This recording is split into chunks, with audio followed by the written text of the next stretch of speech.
Japan's ancient heart. Let your breath slow, soft as a breeze through cherry blossoms. Imagine yourself standing on a hill overlooking Nara, Japan, in 700 CE, where the air carries the scent of cedar and rice straw, the distant chime of a temple bell echoing gently. The world of ancient Japanese villages unfolds, a tapestry of quiet lives woven with reverence. Settle into this moment. Let the rhythm of their days guide you toward calm. Nara, the heart of ancient Japan. Picture a valley in Nara. The year 700 CE, where the morning sun casts a golden glow over wooden houses with thatched roofs, their eaves curling like gentle waves. Nara is Japan's heart, a place of new beginnings, where the Yamato court shapes a culture rooted in Shinto beliefs and ancient traditions. The air is cool, scented with pine and the faint sweetness of blooming plums, grounding you in this ancient land. The city of Nara, or Hyokyo, is a hub. Its wooden palaces and Shinto shrines nestled among rice fields and forested hills. Villagers live in harmony with the land, their lives tied to its rhythms, planting rice, crafting pottery, offering prayers to kami, the spirits of nature. Imagine the scene: the soft clatter of wooden tools, the murmur of a stream, the distant chant of a priestess. Nara is alive but serene, its pulse steady, its people moving with purpose and grace. The Celts' sacred groves are far away, but Nara shrines echo their reverence, each a sanctuary where the divine and human meet. The villagers honor the kami in every tree, every stone, their lives a delicate balance of work and worship. As you listen, let the valley's quiet beauty settle over you, its rhythm a thread that weaves through this 2-hour journey. Setting the stage for the lives we'll explore. The village's rhythm. The villages around Nara hum with life, their wooden homes clustered near paddy fields, their paths worn by sandaled feet. A farmer rises at dawn, their hands calloused from hoeing rice, their breath visible in the morning chill. A shrine maiden, or miko, sweeps at temple steps, her red hakama swaying, her movements a silent prayer. Artisans shape, clay, or weave silk, their tools clicking softly, their craft a gift to the community. The air carries the scent of rice, straw, and cedar smoke, a reminder of the village's heart.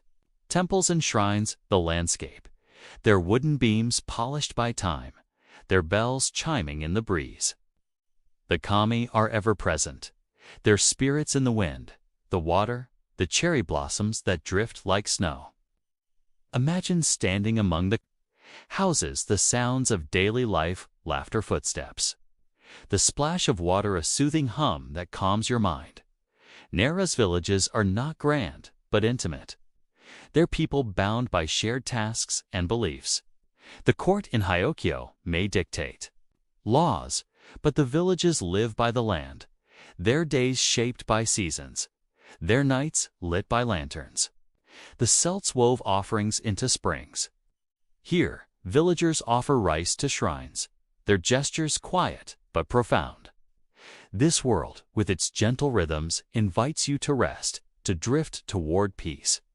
The cultural hub. Nara is more than a city, a tease, a cradle of culture where Shinto and early Buddhist influences blend. Monks chant sutras in temples, their voices low, while shrine maidens perform dances to honor the kami. Scribes, inspired by Chinese writing, etch characters onto wooden tablets, their ink dark against pale wood.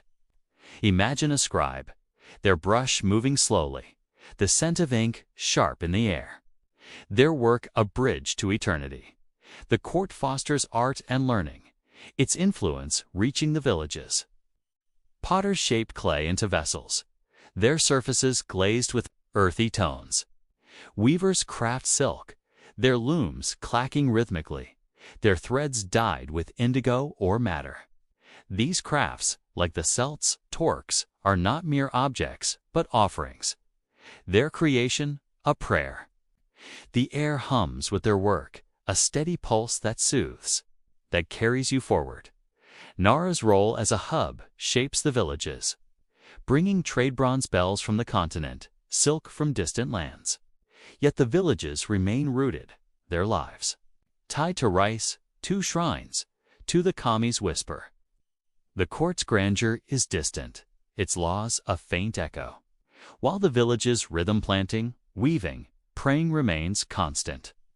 Imagine this balance, the air warm with cedar, the world soft and still, the challenges of life. Life in Nara's villages is not without hardship. The rice harvest depends on rain, and a drought can leave fields parched, the villagers anxious. Winters are cold, the wind biting through wooden walls, the stores of rice and fish dwindling. The court's taxes, though distant, weigh on the farmers, their labor a tribute to a growing empire. Yet the villagers endure, their resilience a quiet strength. Their offerings to the kami a plea for balance.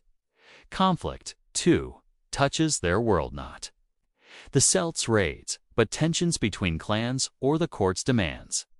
A village might lose a son to the emperor's service, their absence felt by the hearth. The Celts offered torques to springs. Here, a maiden might offer rice to a shrine, her prayer for peace, a soft murmur. The focus is not on loss, but on hope, on the community's bond, on the kami's grace.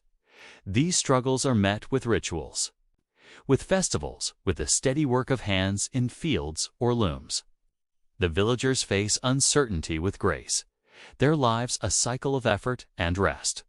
Imagine a farmer pausing by a shrine, their hands muddy, their hearts steady, the air scented with incense.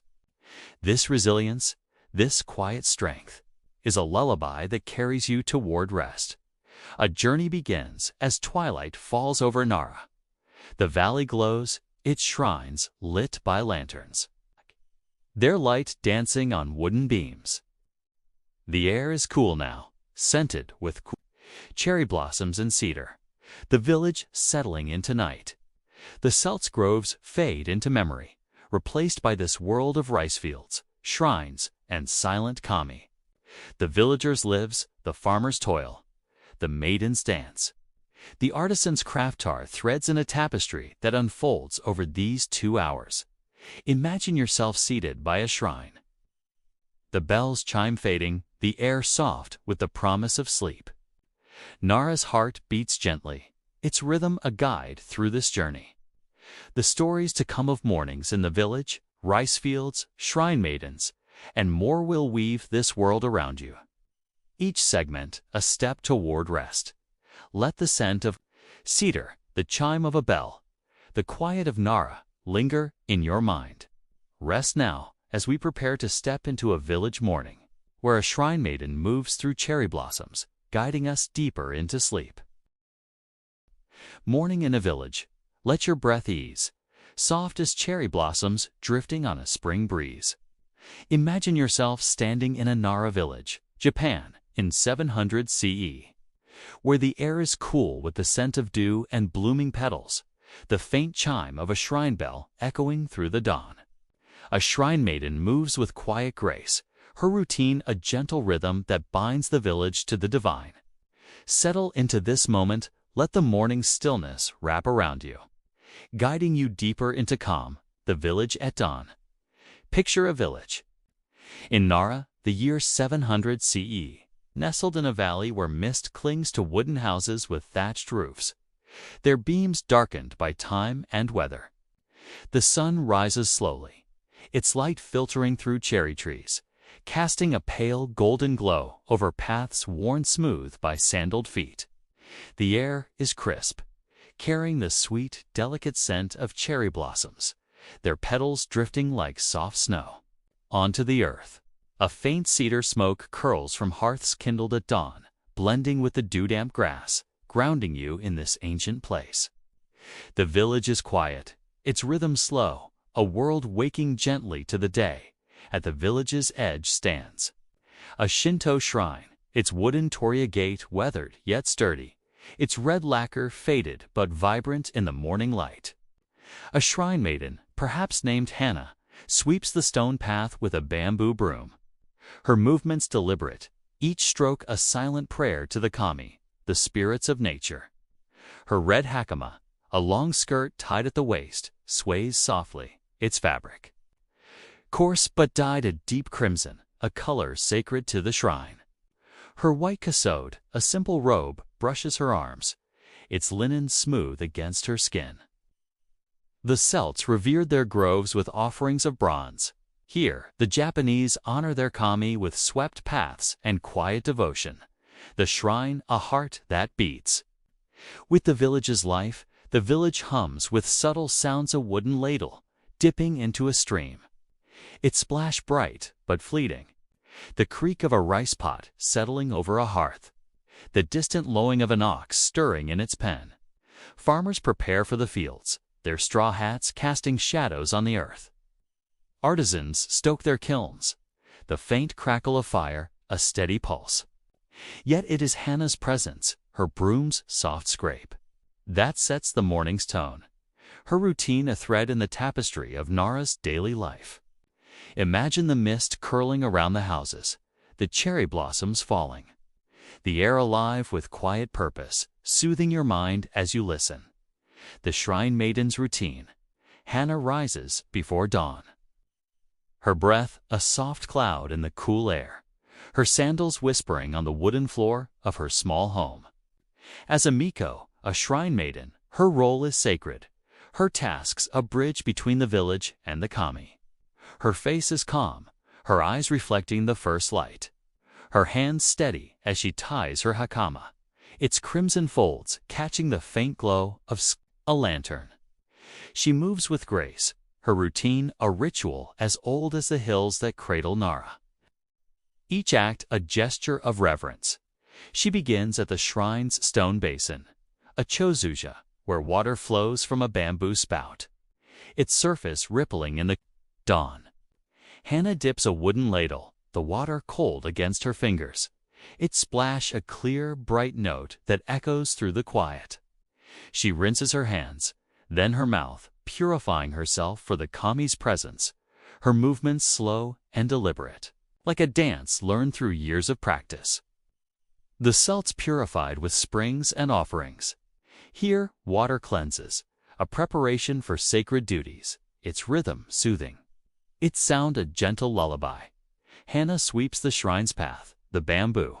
Broom's bristles scraping softly against stone, a rhythmic she that blends with the morning stillness.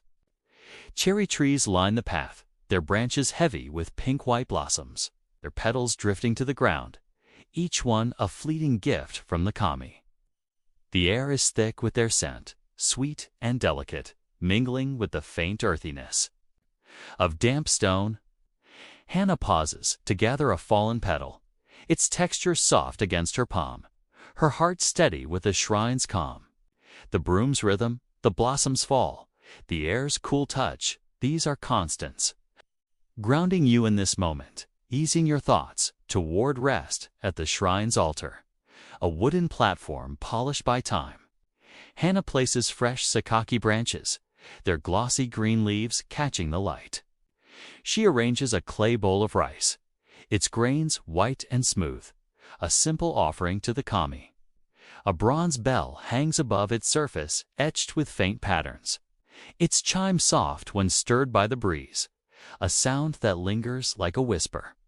The altar's wood is warm under her fingers, its grain worn but strong, a testament to countless mornings like this. Imagine the scene, the sakaki's leaves, the rice's simplicity, the bell's faint chime, all weaving a tapestry of calm that carries you forward. The village's awakening, beyond the shrine. The village stirs, its people beginning their day. With quiet purpose, a farmer, his straw hat tilted against the rising sun, carries a wooden hoe over his shoulder, his sandals crunching on the gravel path. His tunic, a simple hemp kasode, is patched but clean, its fibers coarse against his skin.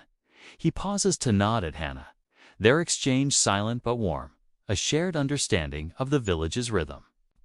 The air carries a scent of rice straw, sharp and earthy, mingling with the cherry blossom's sweetness. A blend that soothes as it surrounds you. A weaver, her hands nimble, sets up her loom outside her home, the bamboo frame clacking softly as she threads silk dyed with indigo. The loom's rhythm is steady, a thunk-thunk that echoes the broom scrape, a sound as constant as the village's heartbeat. Children run past, their laughter bright but fleeting, their small feet kicking up dust that settles in the morning light. An ox lows in a nearby pen, its breath a soft huff, its wooden yoke creaking as it shifts. These sounds, these movements, are the village's pulse. A gentle hum that wraps around you, calming your mind. The village is not grand. Its houses simple, their thatched roofs heavy with dew, their walls of wattle and daub weathered by seasons. Yet there is beauty in their simplicity, in the way the sunlight catches the straw, in the way the mist softens the edges of the world, the celts gathered by fires. Here the Japanese gather by shrines, their lives woven with the kami's presence. Imagine standing among the houses, the air cool, the sounds soft, the village waking like a breath drawn slowly, guiding you toward peace. The weight of duty, Hana's role, though sacred, carries weight. As a miko, she serves the kami, but also the village, her duties a constant thread in their lives. Her mornings are early, her body sometimes weary from sweeping, from carrying water, from the endless tasks that keep the shrine pure. The court in Hyokyo, distant but present, expects offerings. Its demands a faint pressure on the village. Hana feels this, her heart steady but aware of the balance she must maintain. The village, too, knows struggle. A late frost might threaten. The cherry trees, their blossoms falling too soon, a sign that kami are restless. A poor harvest could leave rice stores low, the winter ahead a quiet worry. These challenges are not loud but ever present, a shadow that the villagers face with resilience. Hana's prayers, her offerings, are a plea for harmony, for the kamis. Favor her hands steady as she places rice on the altar. The celts offered torques to springs. Here, rice and sakaki are gifts, their simplicity a prayer for abundance. Yet the morning is a refuge, its routine a shield against uncertainty. Hana's broom moves, its scrape a constant, her breath aligning with the village's rhythm. A farmer might pause by the shrine, his hands muddy, to offer a nod, his trust in the kami a quiet strength. The village endures, its people bound by shared tasks, their lives a cycle of work and worship. Imagine Hana's hands, the broom's handle smooth, the air scented with blossoms, the moment's calm a lullaby that soothes, the morning's gentle close. As the sun climbs higher, the mist lifts the village fully awake, but still soft, its rhythm steady. Hana completes her tasks, her broom set aside, her hands now folding a small cloth, its linen worn but clean. The shrine gleams, its path swept, its altar adorned, the kami honored for another day. The cherry blossoms continue to fall, their petals scattering across the stone, their scent lingering in the warming air. The village moves forward, its sounds blending, the clack of a loom, the splash of water, the laughter of children. The shrine remains a heart, its bell chiming faintly, its presence a constant in the villagers' lives. Hana steps back, her hakama brushing the ground, her heart calm, her duties a thread in the morning's tapestry. The celts' groves were sacred. Here, the shrine holds that same reverence. It's quite a gift to the soul. Imagine yourself seated by the shrine. The cherry blossoms drifting, the bells chime, fading into the air. The village's rhythm, its sounds, its scents, wrap around you, a gentle embrace that carries you toward rest. This 2-hour journey continues, each segment a thread in the tapestry of ancient Japan. connecting the shrine, the morning, and now the fields to come. Let the scent of cherry blossoms, the scrape of the broom, the chime of the bell linger in your mind. Rest now as we prepare to step into the rice fields, where water ripples and farmers toil under Nara's gentle sun. Rice farming, let your breath soften, slow as the ripple of water in a rice paddy. Imagine yourself standing at the edge of a Nara village, Japan, in 700 CE, where the air carries the scent of wet earth and young rice stalks, the gentle lap of water blending with the rustle of leaves. Farmers move through flooded fields, their steps steady, their hands sowing life into the earth. Settle into this moment. Let the rhythm of the paddies wrap around you, guiding you deeper into calm. The paddy fields at dawn. Picture a Nara village in 700 CE. Its valley cradling wide, shallow fields flooded with water, their surfaces shimmering. In the early morning light, the sun rises over distant hills, casting a soft golden glow across the paddies, where young rice stalks poke through the water, their green tips swaying in the breeze. The air is cool, heavy with the scent of damp earth and fresh water, a grounding aroma that mingles with the faint sweetness of nearby cherry blossoms. This is the heart of the village's life, where rice, the gift of the kami, sustains all. A farmer, perhaps named Taro, stands knee-deep in the paddy, his hemp cassode rolled up, his straw hat shielding his eyes from the rising sun.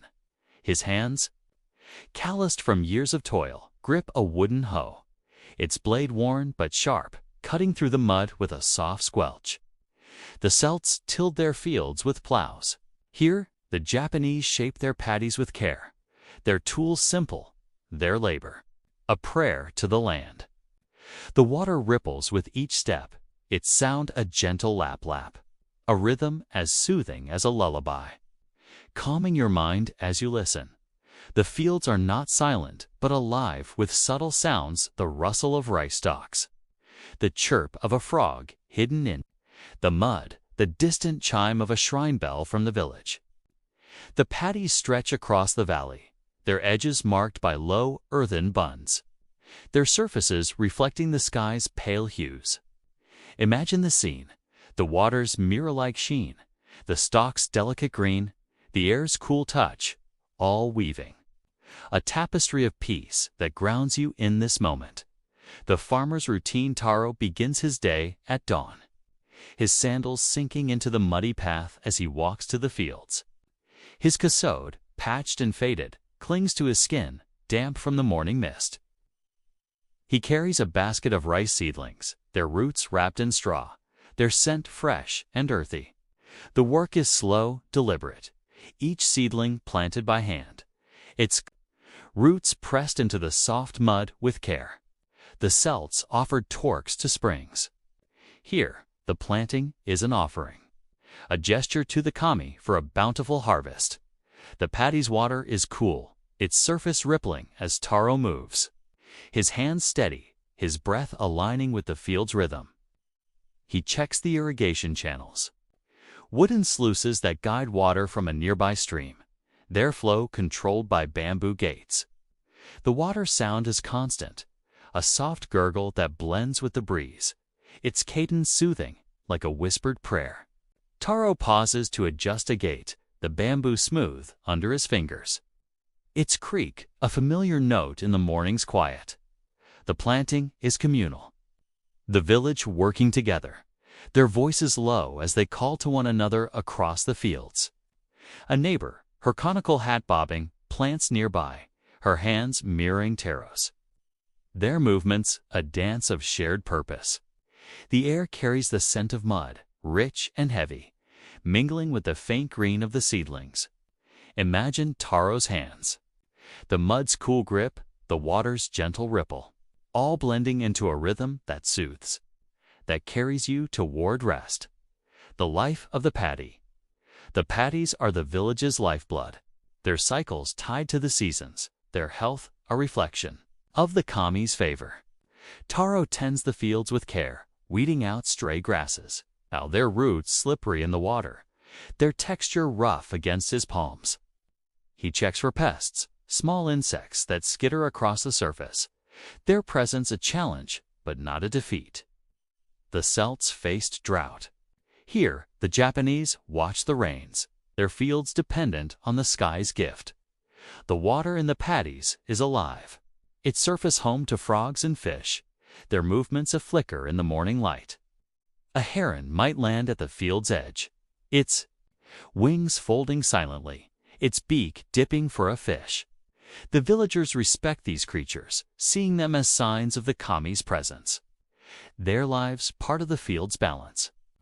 The air hums with their sounds, the croak of a frog, the splash of a fish, a gentle chorus that wraps around you, calming your thoughts.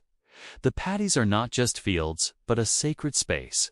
Their water, a mirror for the sky, their stalks, a prayer for abundance. Taro might pause to offer a small handful of rice to a nearby shrine, its stone lantern moss-covered, its presence a reminder of the kami.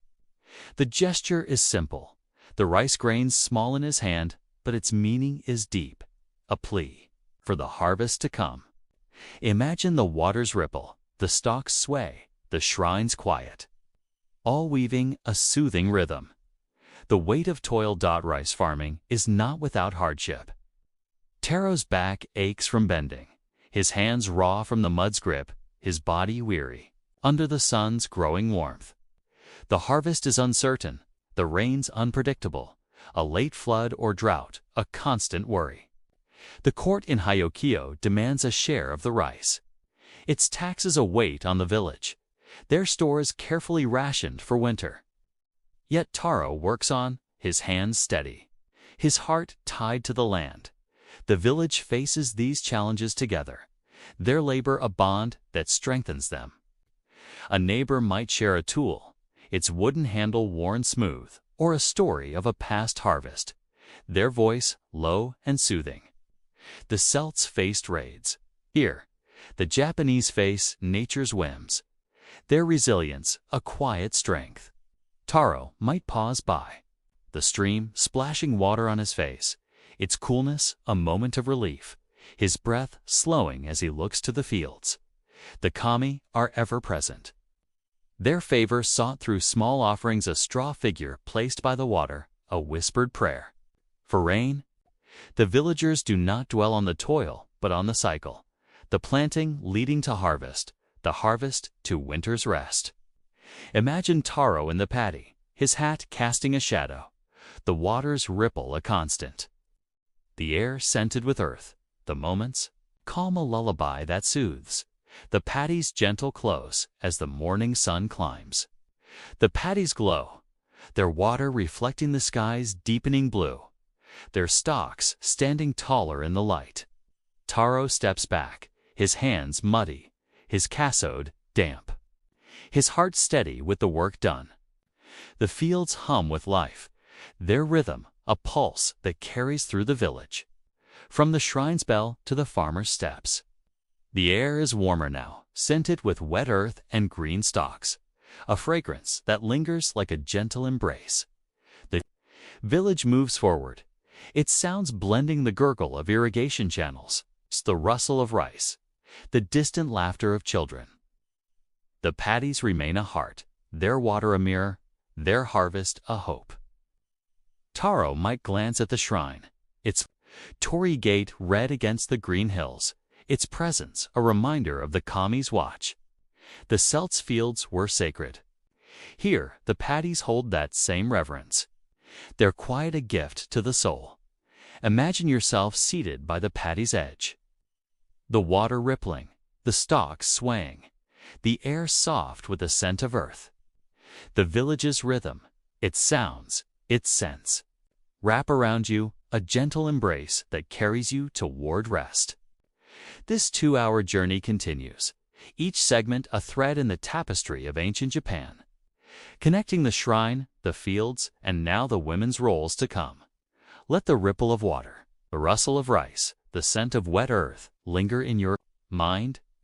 Rest now as we prepare to step into the world of women, where Miko priestesses and weavers shape the village's heart under Nara's gentle sun.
Women's roles. Let your breath drift, gentle as the rustle of silk on a loom. Imagine yourself in a Nara village, Japan, in 700 CE, where the air carries the faint scent of cedar, incense, and cherry blossoms. The soft clack of a weaver's shuttle blending with a shrine maiden's whispered prayer. Women, as Miko priestesses and silk weavers, shape the village's heart with quiet grace. Settle into this moment. Let their steady rhythm wrap around you, guiding you deeper into calm. The women of the village. Picture a Nara village in 700 CE. Its wooden houses nestled among rice paddies and cherry trees, their thatched roofs glowing softly in the morning sun. The air is warm now, scented with the sweet bloom of cherries and the earthy tang of damp straw, a fragrance that grounds you in this ancient place. Women move through the village, their roles vital, their hands weaving the fabric of daily life, some as Miko priestesses serving the kami, others as weavers crafting silk for the village and the court. A Miko, perhaps named Aiko, walks toward the shrine, her red hakama swaying, its crimson folds catching the light. Her white kasode, simple but clean, brushes her arms, its linen soft against her skin. Nearby, a weaver, perhaps named Yuki, sits at a bamboo loom, her fingers guiding silk threads, their sheen like moonlight. The Celts had their healers and seers. Here, the Japanese women are priestesses and artisans, their work a prayer, their presence a thread in the village's tapestry. The village hums with their contributions, the soft chant of a Miko, the rhythmic clack of a loom, the laughter of women sharing tasks by a stream. These sounds, gentle and constant, blend with the breeze, creating a soothing cadence that wraps around you. Imagine the scene, the cherry blossoms drifting, the silk gleaming, the air alive with quiet purpose, calming your mind as you listen. The Miko priestess's duties. Aiko. The Miko begins her day at the shrine, her steps light on the stone path, swept clean at dawn. Her role is sacred, her tasks a bridge to the kami, the spirits who dwell in nature. She wears her red hakama tied high, its fabric coarse but vibrant, and a white kasode, its sleeves wide, catching the breeze. Her hair is bound with a linen band, a simple adornment for her sacred work. The Celts offered mistletoe to springs. Here, Aiko offers rice and prayers, her hands steady, her heart calm. She tends the shrine's altar, a wooden platform polished. By time, placing a clay bowl of rice, its grains smooth and white, beside fresh sakaki branches, their leaves glossy green. The air carries the faint scent of cedar incense, its smoke curling upward, a delicate thread to the kami. Aiso's movements are slow, deliberate, each gesture a ritual arranging the branches, lighting the incense, ringing a bronze bell, its chime soft and clear, a sound that lingers like a whisper. Imagine the bell's echo, the incense's warmth, the sakaki sheen, all weaving a soothing rhythm. Aiko might perform a kagura dance, her steps measured, her fan of folded mulberry paper swaying like a leaf in the wind. The dance is a prayer, its rhythm steady, its purpose to honor the kami, to seek their favor for the village. The air is thick with the scent of blossoms, the shrine's wooden beams warm in the sun. The moment's calm, a lullaby that settles your thoughts. Aiso's role is central, her presence a quiet strength, her duties a constant in the village's life. The weaver's craft in a nearby house. Yuki sits at her loom, a bamboo frame set under the eaves, its wood worn smooth by years of use. She is a weaver, her hands crafting silk for the village's clothing and the court's offerings. Her kasode, dyed with indigo, is patched but neat, its fibers soft against her skin. The loom's shuttle moves with a steady clack-clack, a rhythm as constant as the paddy's water, soothing as it fills the air. The silk threads, fine and glossy, shimmer in the sunlight. Their colors nego, madder red, pale crema gift. From the land's plants, Yuki's fingers guide the threads, her touch precise, her eyes focused on the pattern emerging. A simple weave for a farmer's robe or an intricate one for a shrine offering. The Celts twisted bronze into torques. Here, silk is woven into prayers, its texture a testament to the weaver's skill. Imagine the silk's sheen, the loom's clack, the air's warmth, all blending into a calming cadence. The weaving is slow, methodical, a meditation in itself.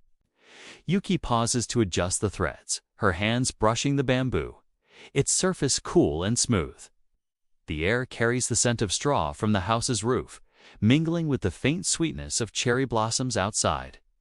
The village values Yuki's work, her silk adorning Miko. Farmers, even the court in Hyokyo, a distant but present force.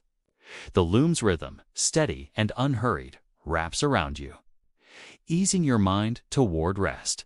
The weight of expectations. The roles of Miko and weaver, though vital, carry burdens. Ico's duties are endless. Her mornings early, her body sometimes weary from sweeping, dancing, or carrying offerings. The court's expectations, though distant, weigh on her. The shrine's purity, a responsibility that rests on her shoulders. Yuki, too, feels the strain, her hands aching from hours at the loom, her eyes tired from threading fine silk. The village depends on their work, their contributions a thread in its survival. The village faces challenges, rains that fail, winters that test stores, the court's taxes that demand silk and rice. Women like Aiko and Yuki bear these quietly, their resilience a silent strength. Aiko might offer a prayer at the shrine, her voice soft, seeking the kami's favor for a bountiful harvest. Yuki might weave late into the evening, her looms clack a steady pulse, her silk a gift to the community.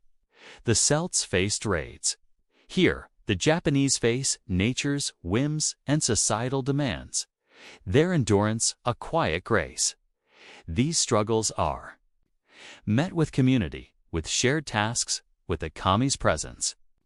Aiko might pause by the shrine, her hands folding a cloth, her heart steady. Yuki might share a laugh with a neighbor, their voices blending as they dye silk by the stream.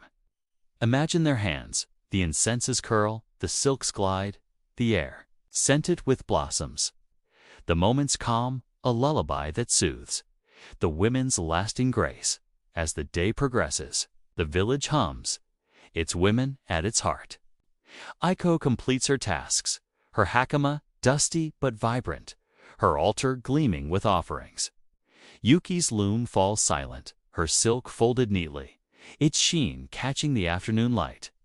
The air is warm now, scented with cedar and straw. The village? Alive with the clack of looms, the chime of bells, the rustle of robes, the women's roles. Miko weaver, mother, neighborer, the village's pulse. Their work a prayer, their presence a constant. The shrine stands serene, its torii gate red against the green hills, while the looms weave the village's story, thread by thread. The Celts wove their legacy in stone and bronze. Here, the Japanese weave it in silk and prayer. They're quiet. Strength a gift to the soul. Imagine yourself seated by a stream. The silks sheen nearby, the shrine's bell echoing, the air soft with cherry blossoms. The village's rhythm, its sounds, its scents, wrap around you, a gentle embrace that carries you toward rest. This 2-hour journey continues, each segment a thread in the tapestry of ancient Japan, connecting the fields, the women, and now. The rituals to come. Let the clack of the loom, the chime of the bell, the scent of cedar linger in your mind. Rest now as we prepare to step into the world of Shinto rituals, where offerings and incense honor the kami under Nara's sacred sky.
Shinto rituals.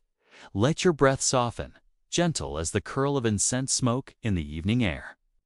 Imagine yourself standing before a Shinto shrine in a Nara village, Japan, in 700 CE, where the air carries the warm scent of cedar incense and sakaki.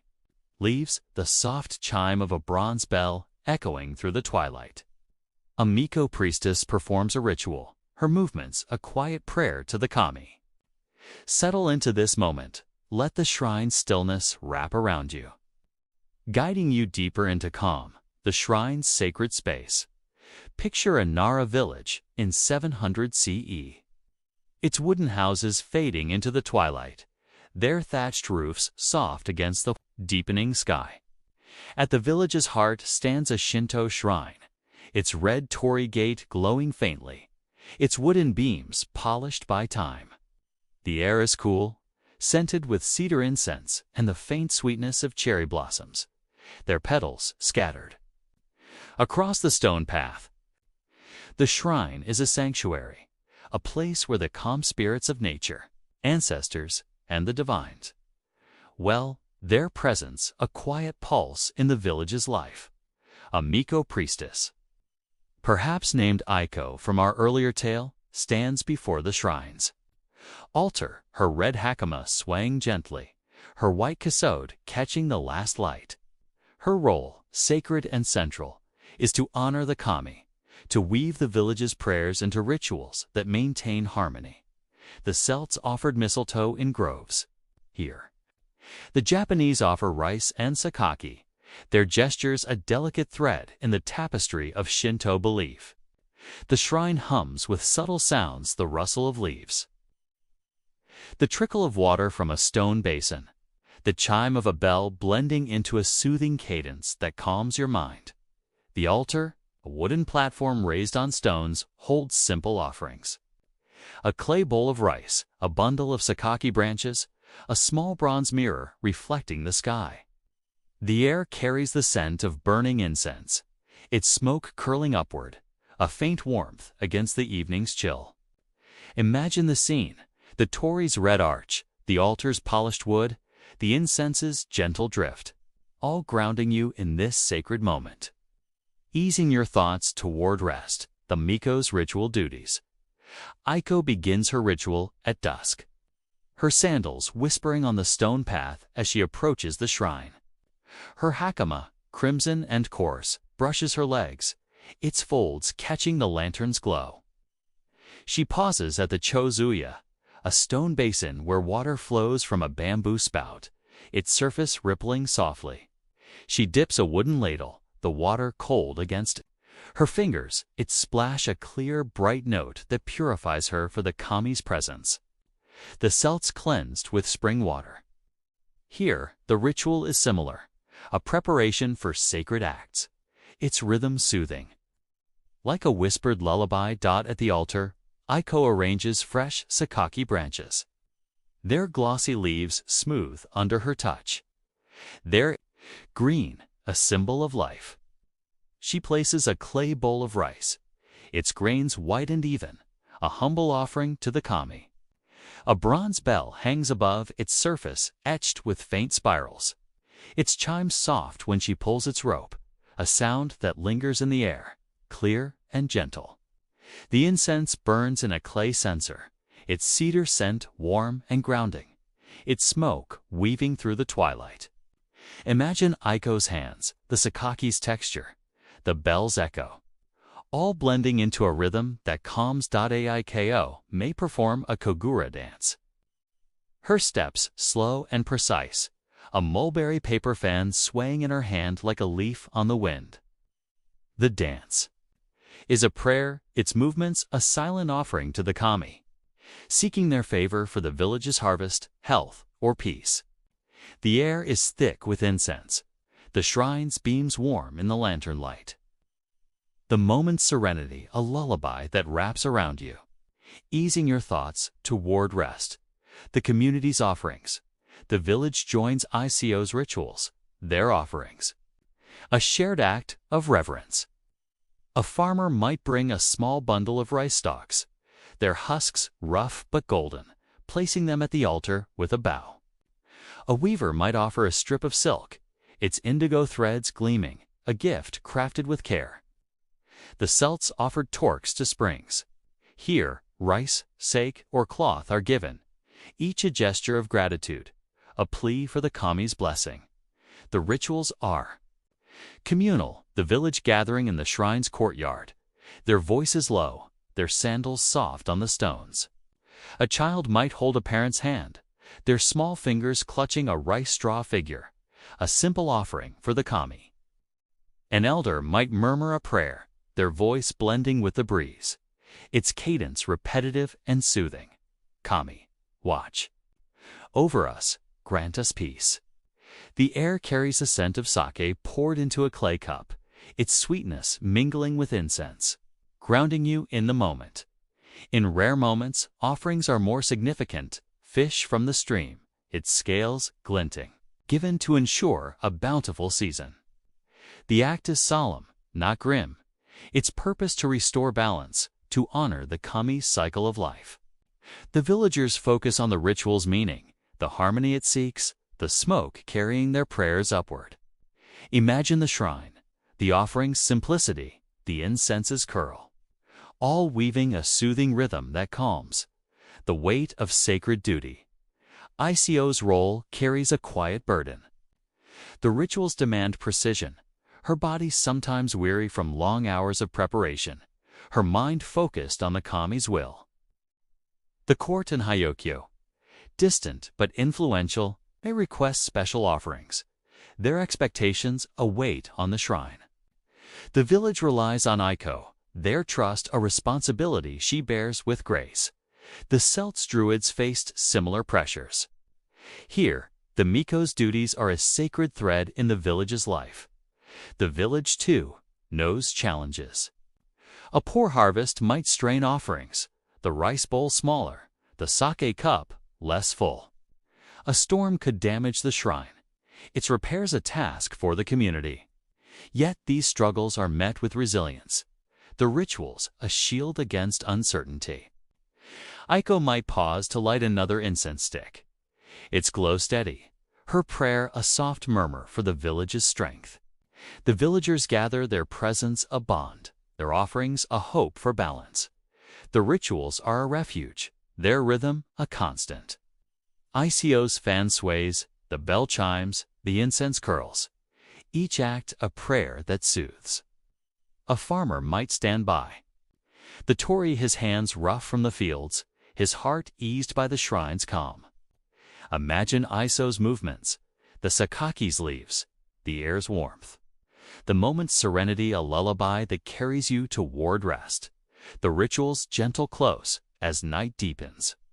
The shrine glows, its lanterns casting a soft light across the altar, the Torii standing red against the starry sky. Iko completes her ritual, her hakama brushing the stones, her hands folding a cloth, her heart calm with the kami's presence. The incense lingers, its cedar scent warm, the bells chime, fading into the quiet. The village settles, its houses dark, its people resting under the same stars that watch the shrine. The rituals are the village's heart. Their rhythm, a pulse that binds the community to the kami. The offerings rice, silk, saikar, simple, but profound, their meaning a thread in the tapestry of Nara's life. The Celt stone circles were sacred. Here, the shrine holds that reverence. It's quiet a gift to the soul. Imagine yourself seated by the shrine, the incense curling, the sakaki gleaming. The air soft with cedar and blossoms.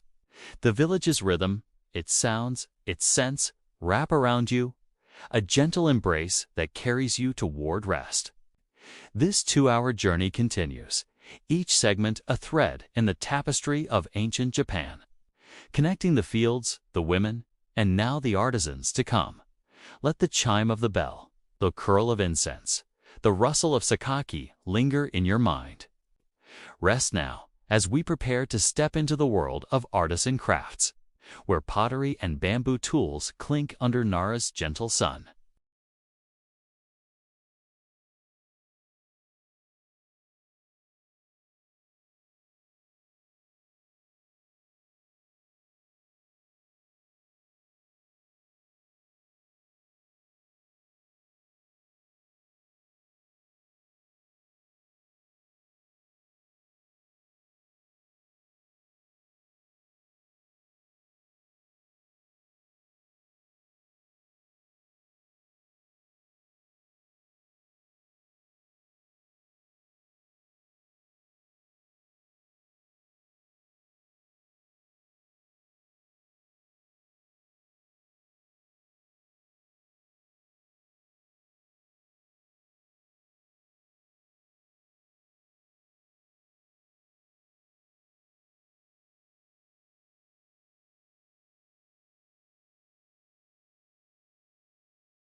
Artisan crafts. Let your breath ease, soft as the clink of bamboo tools in a quiet workshop.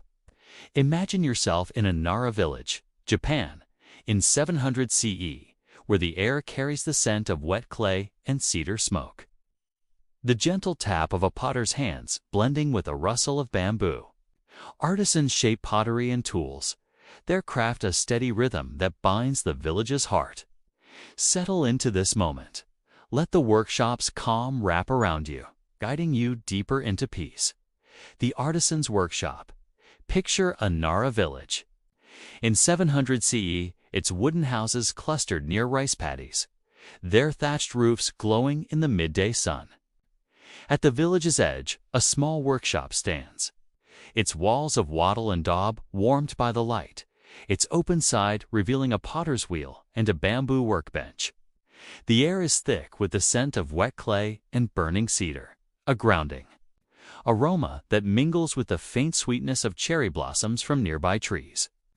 This is the artisan's domain, where hands shape the village's tools and vessels, each piece a gift to daily life.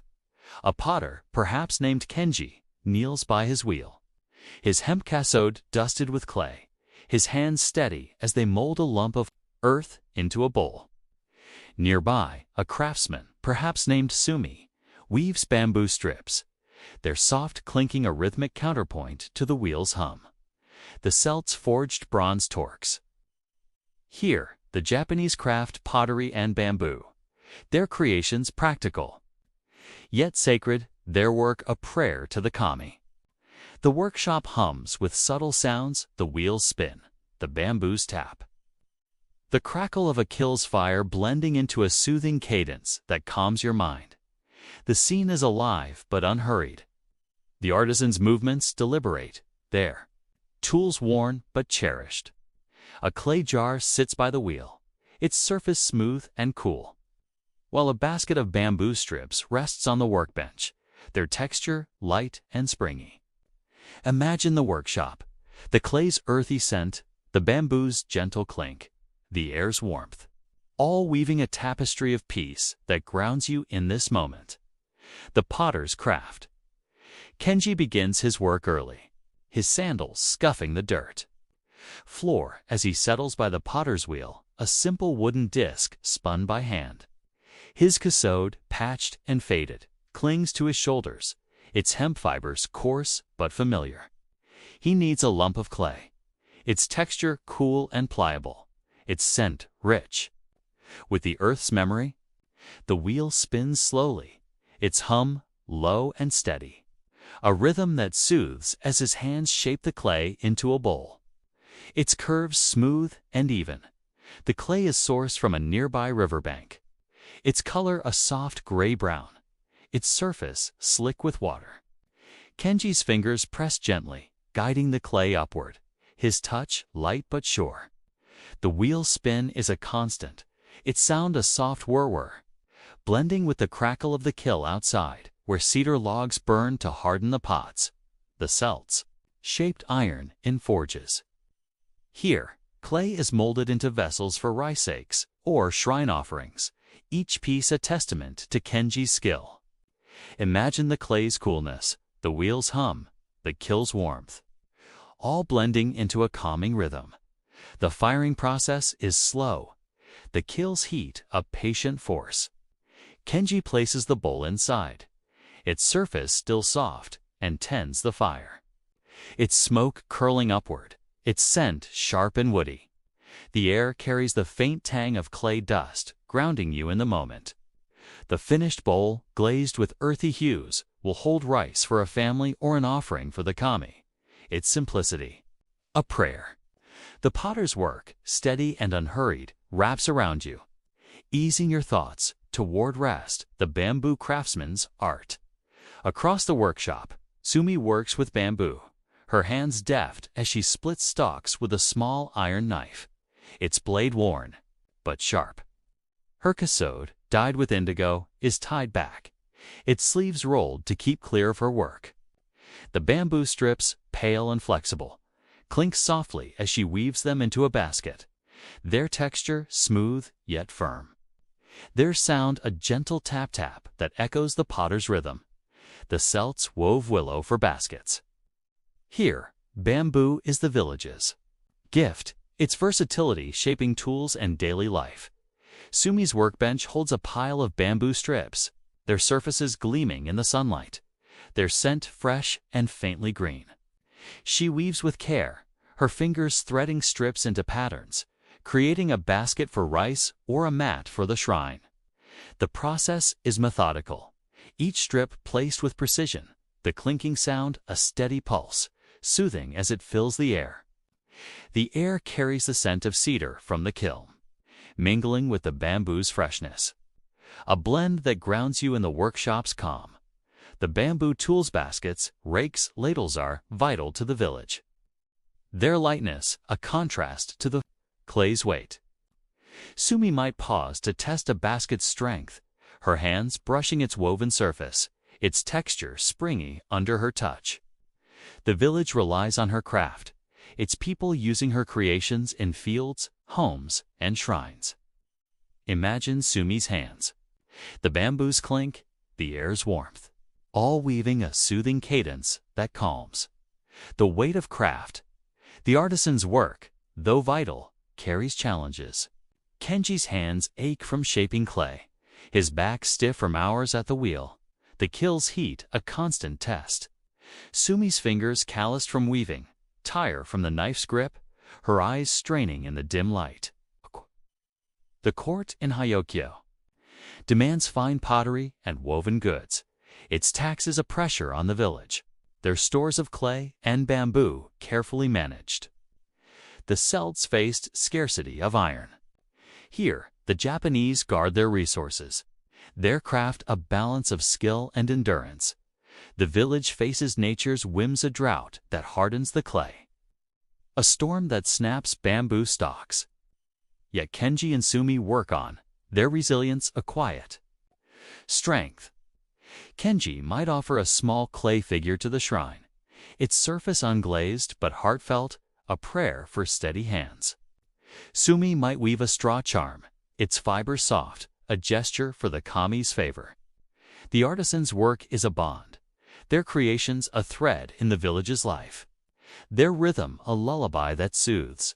The community supports them, a neighbor bringing rice for Kenji's family, another sharing bamboo from a grove. The workshop hums with their presence, their voices low, their laughter soft. Imagine Kenji's wheel, Sumi's knife, the air scented with clay and cedar, the moment's calm, a gentle anchor. The artisan's craft, steady and enduring, carries you forward, easing your thoughts toward rest. The workshop's gentle close as the afternoon sun climbs.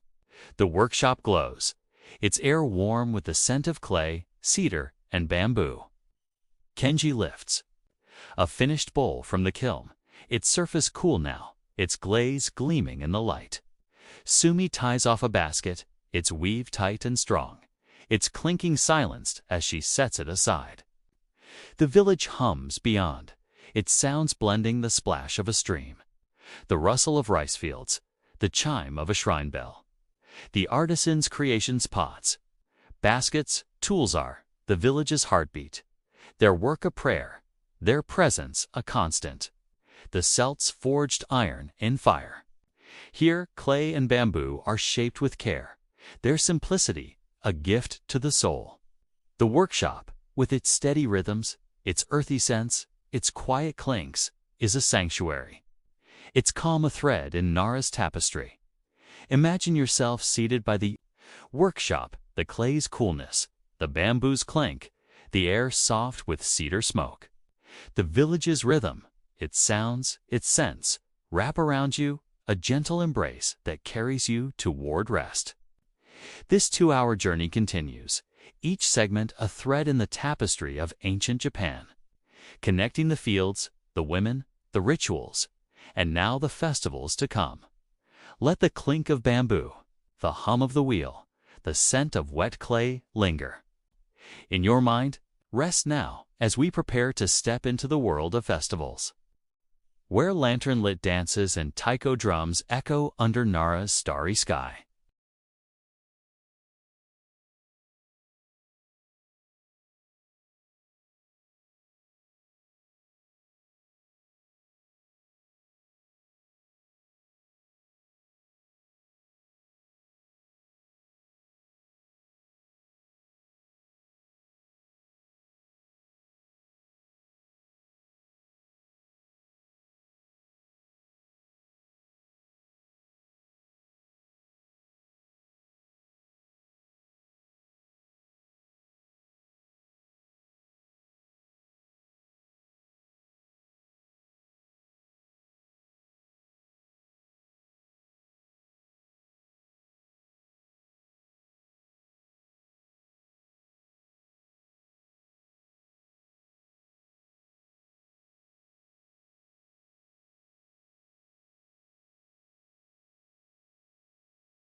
Festivals, let your breath soften, gentle as the flicker of a lantern in the evening breeze.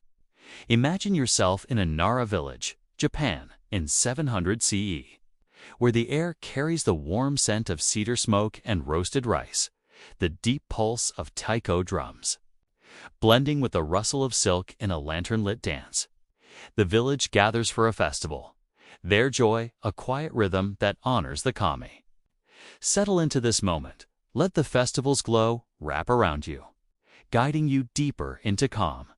The festival's glow. Picture a Nara village in 700 CE. Its wooden houses dark under a starry sky, their thatched roofs softened by twilight. At the village's heart, a Shinto shrine glows, its courtyard lit by paper lanterns, their light casting a warm, flickering dance across the stone path.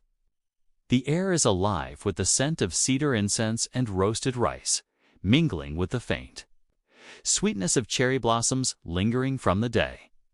Tonight is a festival, perhaps Oban or a harvest celebration, when the village honors the kami and ancestors with dances and offerings. The courtyard hums with life. The villagers gathered, their sandals soft on the earth, their voices low and warm. A Maiko priestess, perhaps Aiko from our earlier tales, prepares for a Kagura dance, her red hakama swaying, her white kasode catching the lantern light. Nearby, a taiko drummer, perhaps named Kenta, tightens the hide on a drum, its deep thum-thum echoing through the night.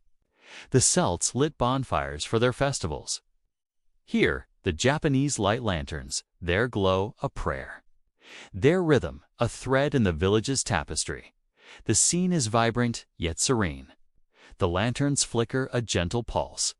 The drums beat a steady heartbeat. Children clutch rice straw dolls, their small hands eager, while elders murmur prayers, their faces lit by the soft glow. Imagine the courtyard, the lantern's warm light, the drum's deep rhythm, the air's cedar scent, all weaving a soothing cadence that grounds you in this moment. The Kagura dance. Aiko steps into the courtyard, her hakama rustling, its crimson folds vivid against the lantern light. As a Miko, her Kagura dance is a sacred offering, a ritual to honor the kami, to seek their blessing for the village. Her kasode, simple and white, brushes her arms, its linen cool against her skin. She holds a fan of folded mulberry paper, its edges worn but delicate, swaying like a leaf in her hand. The Celts chanted in groves.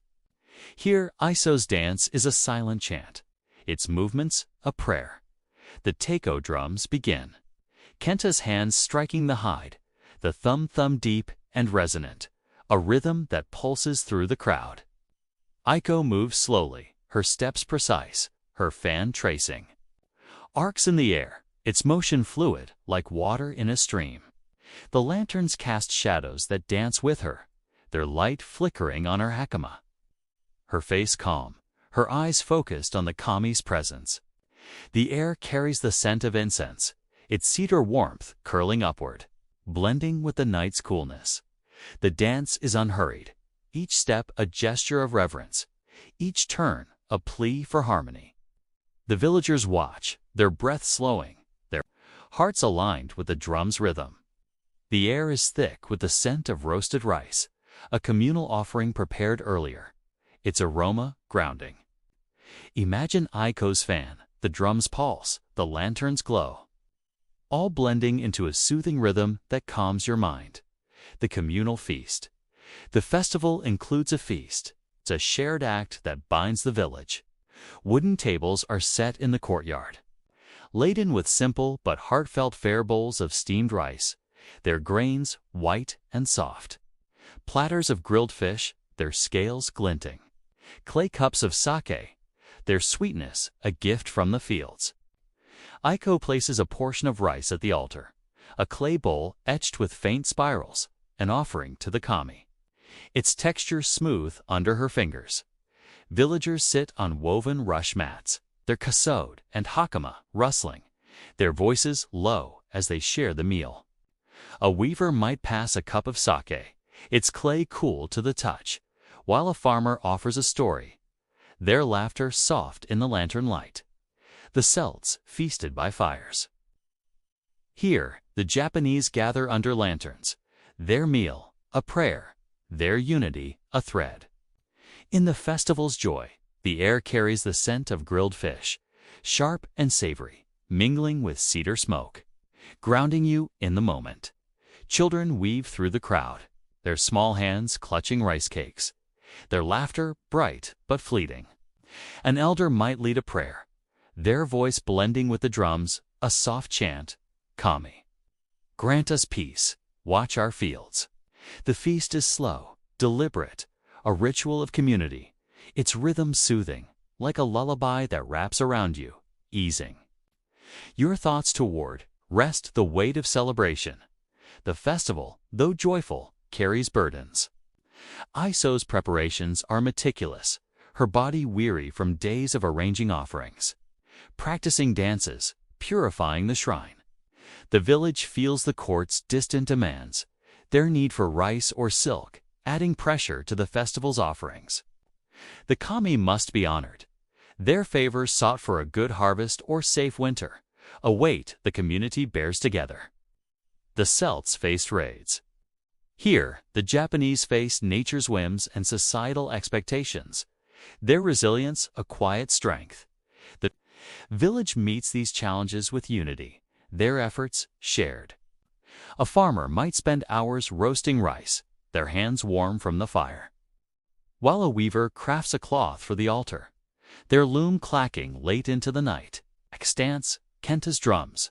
The villagers' offerings these are acts of hope. Their purpose to restore balance. Imagine Ico's steps, the rice's aroma, the lantern's flicker. The moment's calm, a gentle anchor.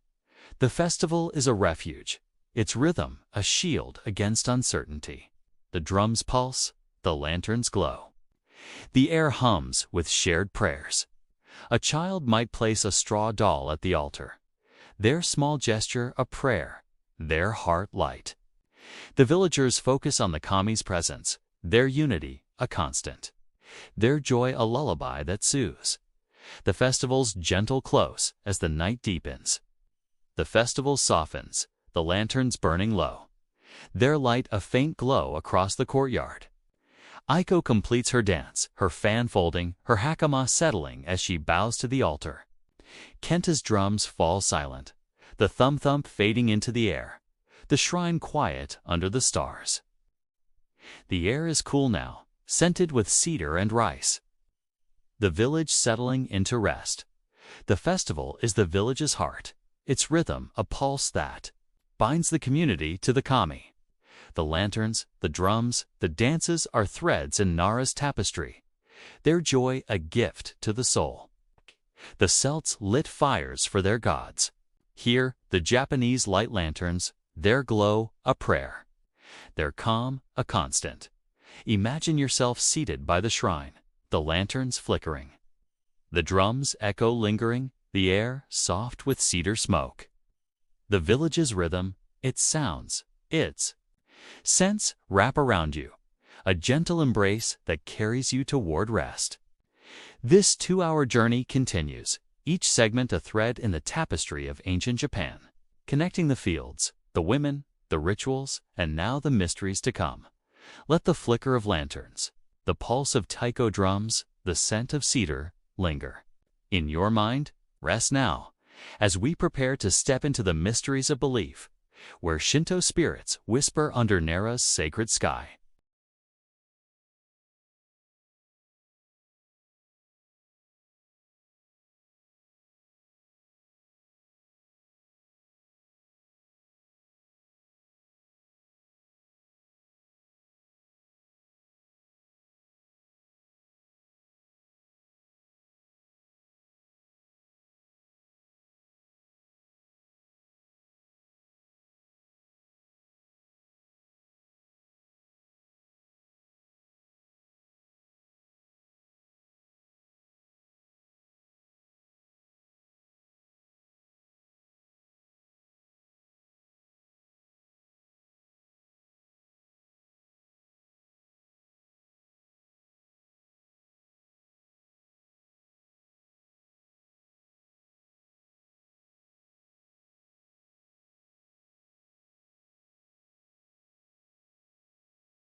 Mysteries of belief. Let your breath drift, soft as a whisper of wind, through a sacred grove. Imagine yourself standing by a Shinto shrine in a Nara village, Japan, in 700 CE, where the air carries the scent of cedar incense and damp moss, the faint rustle of leaves blending with the priestess's murmured prayer. The mysteries of Shinto spirits unfold, their presence a quiet enigma that binds the village to the divine. Settle into this moment, let the shrine's stillness wrap around you, guiding you deeper into calm. The Shinto worldview, picture a Nara village in 700 CE. Its wooden houses nestled under starlit hills, their thatched roofs dark against the night. At the village's edge, a Shinto shrine stands, its red torii gate glowing faintly, its wooden beams weathered by time. The air is cool, scented with cedar incense and the faint earthiness of moss, a fragrance that grounds you in this sacred place. The kami spirits of nature, ancestors, and unseen forces are ever present. Their essence in the wind, the trees, the streams ripple. A Miko priestess, perhaps Aiko from our earlier tales, kneels by the shrine's altar. Her red hakama folded neatly, her white kasode catching the moonlight. She is a bridge to the kami, her prayers seeking their guidance, their mysteries a quiet weight in the village's heart. The Celts revered their gods in groves. Here, the Japanese honor the kami in shrines, their beliefs a tapestry of awe and unanswered questions. The shrine hums with subtle sounds, the rustle of sakaki leaves, the trickle of water, the chime of a bronze bell blending into a soothing cadence that calms your mind. The kami are not gods in the distant sense, but spirits, woven into the world. A rock, a tree, a breeze might hold their essence. The villagers live with this belief, their days shaped by reverence. Their questions about the kami's nature left open, a mystery that soothes rather than unsettles.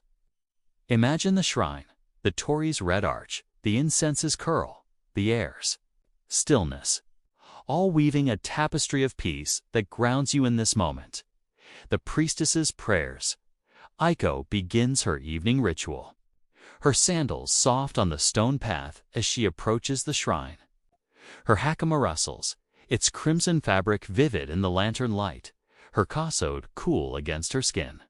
She pauses at the chozoya, a stone basin where water flows from a bamboo spout, its ripple a gentle sound. She dips a wooden ladle, the water cold against her fingers, its splash a purifying note, preparing her for the kami's presence. The Celts cleansed with springs. Here, water is a sacred act, its rhythm soothing, like a whispered lullaby. At the altar, Aiko places a clay bowl of rice, its grains smooth and white, beside sakaki branches, their glossy leaves catching the moonlight. She lights a cedar incense stick, its smoke curling upward, its scent warm and grounding, a thread to the kami. Her prayer is soft, a murmured chant, "Kami, guide us. Hold us in your light," its cadence repetitive, blending with the breeze. The bronze bell chimes when she pulls its rope, its sound clear and faint, lingering in the air. Imagine Aiko's hands, the incense's warmth, the bell's echo, all blending into a calming rhythm. The kami's nature is a mystery, their will, unseen but felt.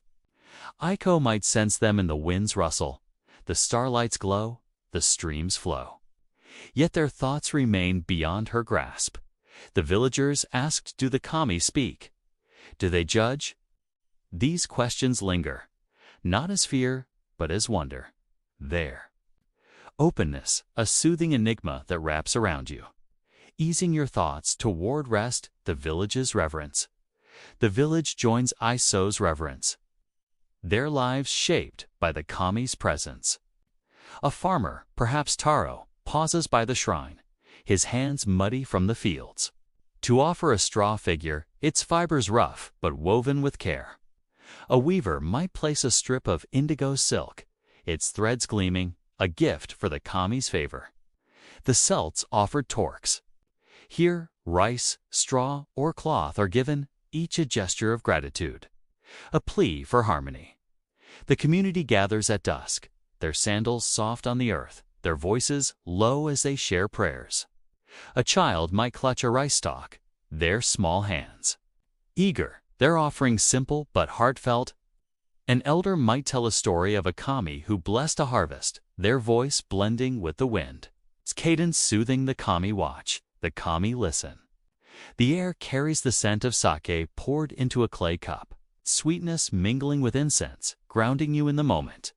In rare rituals, offerings are weightier fish from the stream, its scales silver in the lantern light, given to ensure abundance.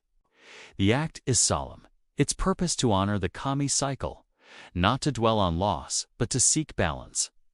The villagers focus on the mystery, the kami's unseen grace, their prayers carried by smoke and starlight. Imagine the shrine, the offerings. Simplicity, the incense's curl, all weaving a soothing rhythm. The weight of mystery. Ico's role carries a quiet burden. The kami's will is unclear. Her prayers a hope for guidance, her heart bearing the village's trust.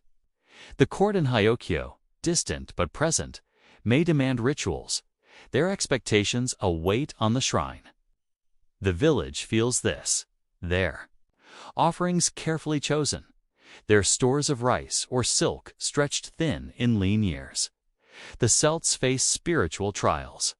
Here, the Japanese face the kami's enigma, their resilience a silent strength.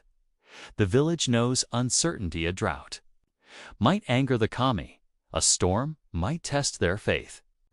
Yet these mysteries are met with reverence, the rituals a shield. Aiko might pause to adjust a sakaki branch, her hands steady, her prayer a whisper for clarity. A farmer might stand by the torii, his hat casting a shadow, his heart eased by the shrine's calm. The kami's mysteries, unanswered but gentle, are a lullaby that soothes. The community supports Aiko, a neighbor bringing rice, another sharing a story by the shrine. The air hums with their presence, their voices soft, their prayers a constant. Imagine Isio's chant, the sakaki's leaves, the air's cedar scent, the moment's serenity, a gentle anchor. The mysteries of belief, open and calm, carry you forward, easing your thoughts toward rest. The shrine's gentle close as night deepens. The shrine glows, its lanterns casting a soft light across the altar. The torii standing red against the stars. Aiko completes her prayer, her hakama settling, her hands folding a cloth, her heart calm with the kami's presence. The incense lingers, its cedar scent warm, the bells chime, fading into the quiet. The village settles, its houses dark, its people resting under the kami's watch. The mysteries of Shinto are the village's soul, their unanswered questions a thread in Nara's tapestry. The kami's presence, felt but unseen, is a gift, their enigma a calm that soothes. The Celts sought answers in stars. Here, the Japanese seek them in shrines, their reverence a constant, their quiet a balm. Imagine yourself seated by the shrine, the incense curling, the sakaki gleaming, the air soft with cedar and moss. The village's rhythm, its sounds, its scents wrap around you, a gentle embrace that carries you toward rest. This 2-hour journey continues, each segment a thread in the tapestry of ancient Japan, connecting the fields, the women, the rituals, and now the legacy to come. Let the whisper of the wind, the curl of incense, the chime of the bell linger in your mind. Rest now as we prepare to step into Nara's legacy, where the village's heart fades into the gentle embrace of sleep. Nara's legacy, let your breath soften, gentle as the glow of a lantern fading into dusk. Imagine yourself seated by a Nara village, Japan, in 700 CE, where the air carries the scent of cedar smoke and rice straw, the soft rustle of a paddy field blending with a distant shrine bell. The village's legacy, woven through its people and kami, lingers like a quiet dream. Settle into this moment. Let the village's calm wrap around you, guiding you deeper into sleep. The enduring heart of Nara. Picture a Nara village in 700 CE. Its wooden houses clustered under starlit hills, their thatched roofs softened by the night's embrace. The valley glows faintly, lanterns flickering by a Shinto shrine, their light dancing on a red torii gate. The air is cool, scented with cedar incense and the earthy tanks of rice fields. A fragrance that grounds you in this ancient place. Nara, the heart of Japan's Yamato court, is more than a city. It is a legacy, its influence woven through villages like this one. There lives a tapestry of rice, silk, and prayer. The village hums softly, its rhythm a pulse of daily life farmers. In the paddies, miko at the shrine, artisans at their wheels. Their work, simple but profound, shapes Japan's soul, its echoes reaching beyond 700 CE to the temples and tales of later centuries. The Celts left stone circles, Here, the Japanese leave shrines, pottery, and stories. Their legacy a quiet thread in the land's memory. Imagine the village, the lanterns glow, the rice fields rustle, the air's cedar scent, all weaving a soothing cadence that calms your mind.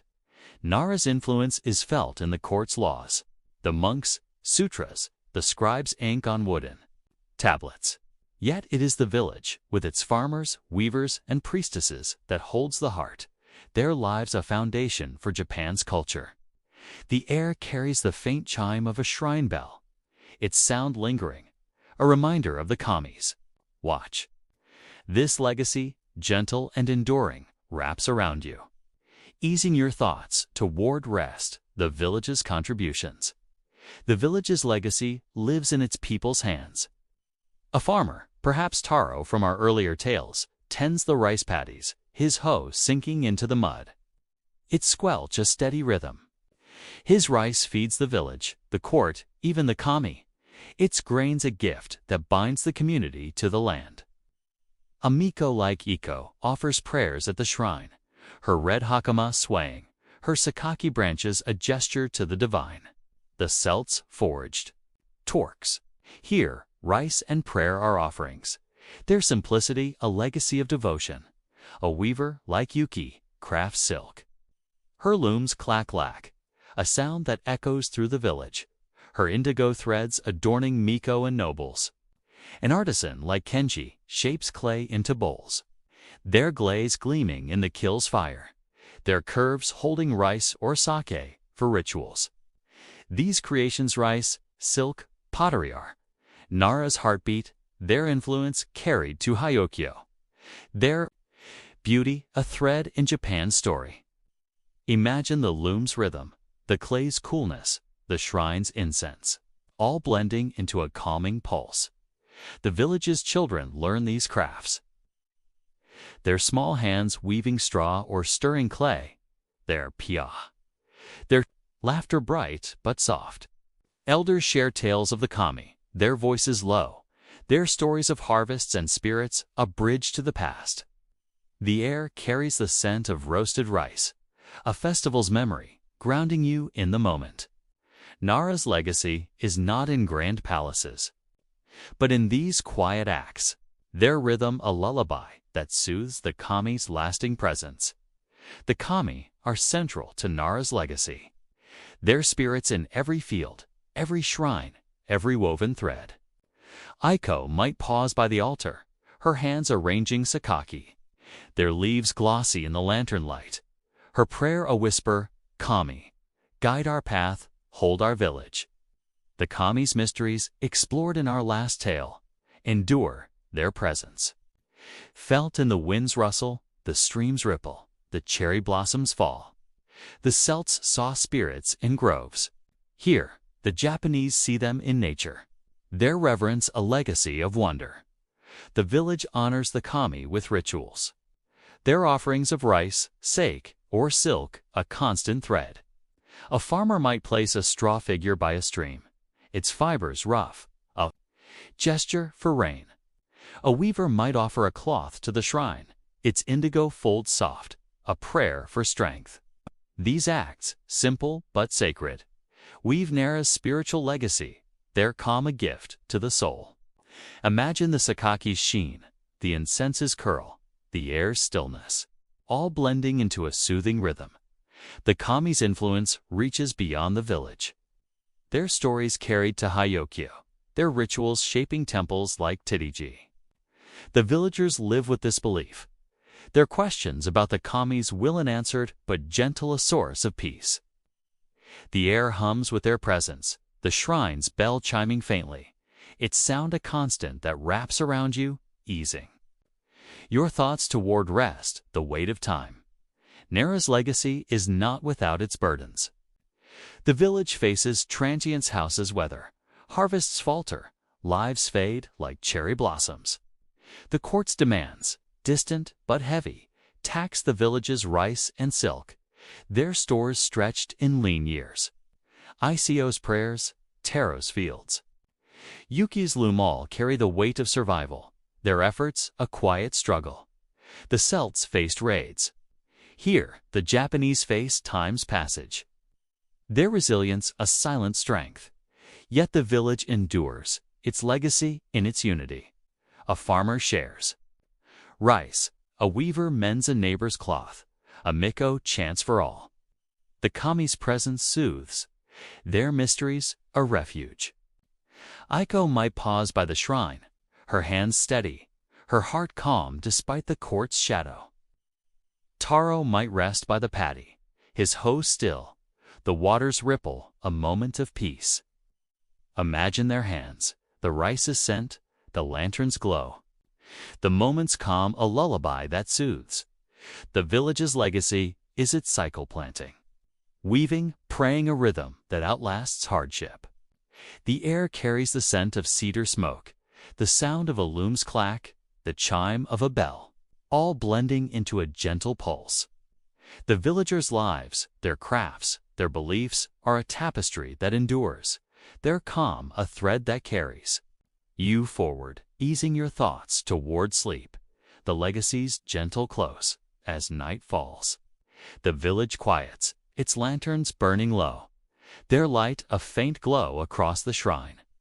The paddies rustle softly, their water reflecting the stars, the air cool with cedar and straw.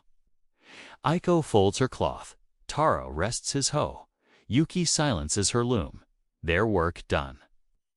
Their legacy woven into the village's heart. The kami watch. Their presence a quiet dream, their mysteries a balm. Nara's legacy, its rice, silk, prayers, and shrines endures. A thread that ties the village to Japan's soul. The Celts left stones. Here, the Japanese leave rituals, crafts, and stories. Their simplicity, a gift to the ages. The village fades into night, its rhythm a pulse that carries through time. Its calm a lullaby that wraps around you. Imagine yourself seated by the shrine. The lanterns flicker, the rice fields rustle, the air soft with cedar smoke. The village's rhythm, its sounds, its scents, embrace you, guiding you toward rest. This 2-hour journey continues, each segment a thread in the tapestry of ancient Japan, connecting the fields, the women, the rituals, and now the daily life to come. Let the chime of the bell, the rustle of rice, the scent of cedar linger in your mind. Rest now as we prepare to step into the daily life of the village, where community and quiet tasks unfold under Nara's gentle sky. Daily life and community. Let your breath ease, soft as the steam rising from a rice pot. Imagine yourself in a Nara village, Japan, in 700 CE, where the air carries the scent of straw and cedar smoke. The gentle clatter of wooden tools blending with children's laughter. Villagers share tasks and bonds, their daily lives a quiet rhythm that binds the community. Settle into this moment. Let the village's warmth wrap around you, guiding you deeper into calm, the village's daily pulse. Picture a Nara village in 700 CE, its wooden houses clustered near rice paddies, their thatched roofs glowing in the morning sun. The valley hums with life, paths worn smooth by sandaled feet. The air scented with straw and the faint sweetness of cherry blossoms. Smoke curls from hearths, its cedar aroma mingling with the earthy tang of damp soil, grounding you in this ancient place. The village is alive but serene, its daily tasks a gentle rhythm that shapes the day. A woman, perhaps named Hannah, tends a hearth inside her home, her hemp cassoed, dusted with ash as she stirs a clay pot of rice. Nearby, a group of children play. With straw dolls, their laughter bright but soft, their small feet scuffing the dirt floor. The Celts gathered by fires. Here, the Japanese gather in homes and fields, their lives woven through shared labor and care. The village's sounds the clatter of a loom, the splash of water. The murmur of voices blend into a soothing cadence that calms your mind. The community is the village's heart. It's people bound by tasks like cooking, weaving, and tending. Children, a farmer might pause to help a neighbor repair a wall.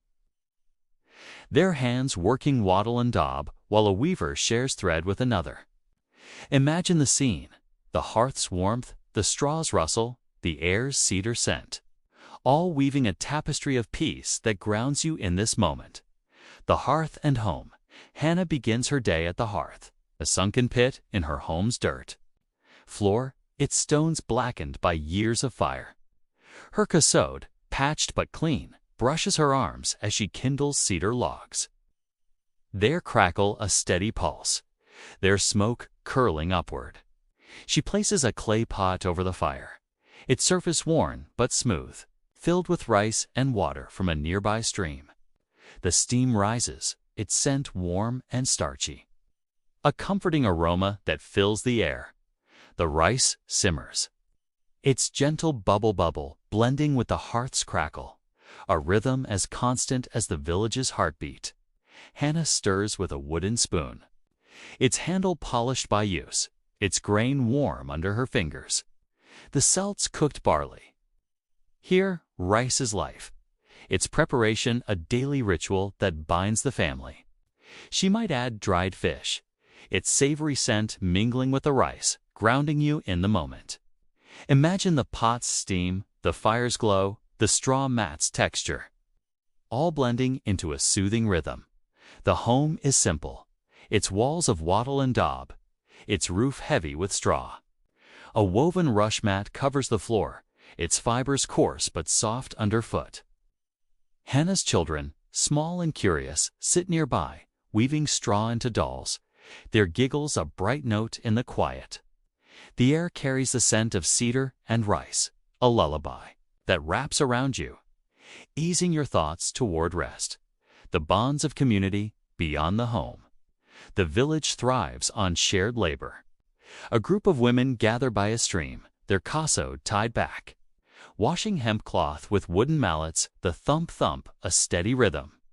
They share stories, their voices low, their laughter soft, their hands moving in unison. A farmer, perhaps Taro, joins a neighbor to repair a rice paddy's bund, their hands muddy, their banter a quiet bond. The Celts wove baskets together. Here, the Japanese share tasks, their community a thread in the village's tapestry. Children learn from these moments, their small hands helping to carry water or gather straw, their voices mingling with the stream splash. An elder might sit under a cherry tree, teaching a child to tie a straw knot, their hands slow but sure, their stories of the kami a gentle hum. The air carries the scent of wet cloth and earth, grounding you in the village's rhythm, its unity a calming pulse. The village gathers for small acts. A neighbor shares a bowl of rice, another mends a torn cassode. These moments, simple but profound, strengthen the community, their rhythm a constant that soothes. Imagine the stream's flow, the mallet's thump, the children's laughter, all blending into a tapestry of calm that carries you forward. The weight of daily life. Daily life carries its burdens. Hannah's hands ache from stirring, her back stiff from carrying water, her days long with tasks for family and village. The court in Hyokyo, distant but present, demands rice or cloth. Its taxes await on the community's stores. The village faces nature's whims, rains that flood paddies, winters that chill homesteading their resilience. The Celts faced scarcity. Here, the Japanese face toil, their endurance a quiet strength. Yet the community is a refuge, its bonds a shield. Hannah might pause to share rice with a neighbor, their smile a moment of relief. Taro might rest by the stream, his hands muddy but his heart light. The waters ripple a calming note. The kami are ever present, their favor sought through small offerings, straw figure by the hearth, a prayer for strength. The villagers focus on unity, their shared tasks a lullaby that soothes. The air hums with their work. The clatter of tools, the murmur of voices, the scent of cedar and straw. Imagine Hannah's hearth, Taro's hands, the children's play, the moment's calm, a gentle anchor. The village's daily life, its bonds, its rhythm, carries you forward, easing your thoughts toward rest. The community's gentle close. As the sun sets, the village softens, its houses dark, their hearths glowing faintly. Hannah banks the fire, her rice pot cool now, its steam a memory. The children sleep on rush mats, their straw dolls tucked close, their breathing soft. The air is cool, scented with cedar and earth, the village settling into night. The community's rhythm cooking, washing, sharing endures, a pulse that binds the village to the kami. The Celts left stories in stone. Here, the Japanese leave them in daily acts, their simplicity, a legacy of love. The village's bonds, its quiet tasks, its gentle hum, are a gift to the soul. Imagine yourself seated by the hearth, the steam's warmth, the straw's rustle, the air soft with cedar smoke. The village's rhythm, its sounds, its scents, embrace you, guiding you toward rest. This 2-hour journey continues, each segment a thread in the tapestry of ancient Japan, connecting the fields, the women, the rituals. And now, the trade to come. Let the clatter of tools, the laughter of children, the scent of rice linger in your mind. Rest now as we prepare to step into the world of trade and exchange, where goods and stories flow under Nara's gentle sky. Trade and exchange, let your breath drift, soft as the creak of a wooden cart rolling through a village path. Imagine yourself in a Nara village, Japan, in 700 CE, where the air carries the scent of rice, straw, and cedar smoke, the gentle hum of a market blending with the rustle of silk. Villagers trade rice, pottery, and stories, their exchanges a quiet rhythm that binds the community to distant lands. Settle into this moment. Let the market's calm wrap around you, guiding you deeper into peace. The market's gentle hum, tincture. A Nara village in 700 CE, its wooden houses nestled among rice paddies, their thatched roofs glowing in the midday sun. At the village's edge, a small market gathers. Wooden stalls set along a dirt path, their surfaces chuti draped with woven rush mats. The air is warm, scented with straw and the faint temps of fermented sake, mingling with the earthy aroma of damp soil. This is the heart of trade, where goods and stories flow, connecting the village to the world beyond. A trader, perhaps named Ryo, unloads a cart, his hemp cassode dusted with road dirt, his wooden cart creaking under the weight of rice sacks. Nearby, a weaver displays indigo silk, its sheen catching the light, while a potter sets out clay bowls, their surfaces glazed with earthy hues. The Celts bartered bronze. Here, the Japanese trade rice, silk, and pottery. Their exchange is a quiet dance of need and trust. The market hums with soft sounds, the clink of clay, the rustle of cloth, the murmur of voices blending into a soothing cadence that calms your mind. The scene is lively, yet serene. The villagers moving slowly, their sandals scuffing the earth. A child clutches a rice cake, their small hands sticky, their laughter bright but fleeting. An elder barters for a bamboo basket, its weave tight and smooth. Imagine the market, the silk's sheen, the cart's creak, the air's warmth, all weaving a tapestry of peace that grounds you in this moment. The trader's routine, Ryo begins his day early, guiding his ox-drawn cart along a narrow path, its wheels creaking softly, its wooden frame worn but sturdy. His cassode, patched and faded, clings to his shoulders, its hemp fibers coarse but familiar. He carries sacks of rice, their weight heavy, their scent earthy and grounding. The market is his destination, a place to trade rice for silk, pottery, or bronze tools from Hyokyo. The capital's influence felt even here at his stall. Ryo unpacks, his hands steady as he stacks rice sacks, their burlap rough under his fingers. He greets a weaver, perhaps Yuki from our earlier tales, offering rice for a length of indigo silk, its texture smooth and cool. Their exchange is calm, their voices low, a story shared of a distant market where bronze bells gleam. The Celts traded iron. Here, rice is currency, its value a constant, its presence a prayer. Imagine Ryo's hands, the silk's glide, the rice's weight, all blending into a soothing rhythm. The market thrives on trust, each trade a bond.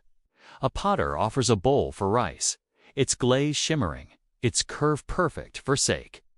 A farmer barters fish, their scales glinting, for a bamboo rake, its handle smooth. The air carries the scent of sake and straw, grounding you in the moment. Ryo's work, steady and unhurried, wraps around you, easing your thoughts toward rest, the flow of goods and stories. The market is a crossroads. Goods flowing in and out like the village's stream.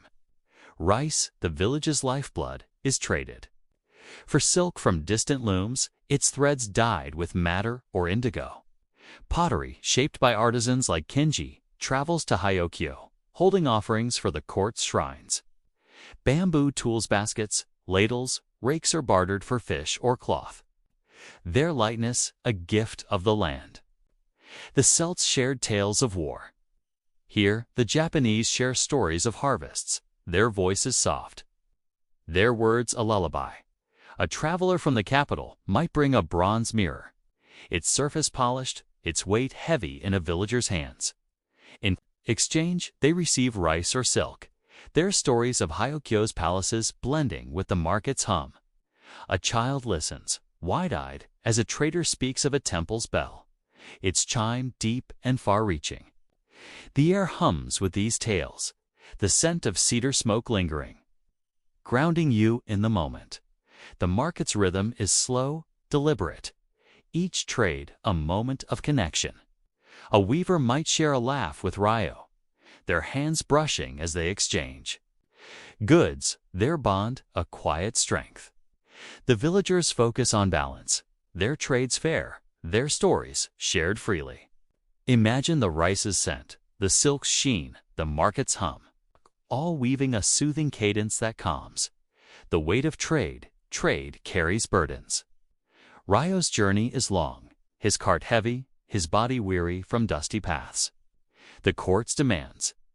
For rice and silk tax the village, their stores stretched in lean years. A failed harvest might mean less to trade, a worry that lingers in the market's air. The Celts faced scarcity of iron. Here, the Japanese face nature's whims, their resilience a silent grace. Yet the market is a refuge, its exchanges a bond. Ryo might pause to sip sake from a clay cup, its sweetness a moment of relief. A potter shares a story of a bountiful season, their voice soothing, their hope shared. The kami are present, their favors sought through small offerings, straw figure placed by a stall. A prayer for abundance. The villagers endure, their trades a lullaby that soothes. The community supports Ryo, a neighbor offering water for his ox, another sharing a rice cake. The air hums with their presence, the clink of pottery, the rustle of silk, the scent of straw. Imagine Ryo's cart, the silk's glide, the market's calm, the moment's serenity, a gentle anchor. The act of trade, steady and communal, carries you forward, easing your thoughts toward rest, the market's gentle close. As the sun dips low, the market quiets, its stalls emptying, the lanterns flickering to life.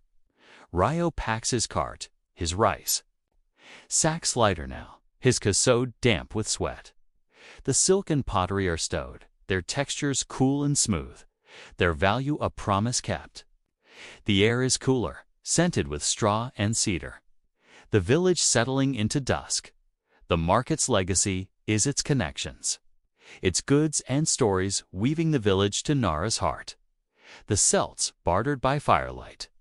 Here, the Japanese trade under lanterns, their exchanges a gift to the soul. The market fades, its rhythm a pulse that lingers. It's calm a thread in the village's tapestry. Imagine yourself seated by a stall. The silks sheen, the carts creak, the air soft with cedar, smoke. The village's rhythm, its sounds, its scents, embrace you, guiding you toward rest.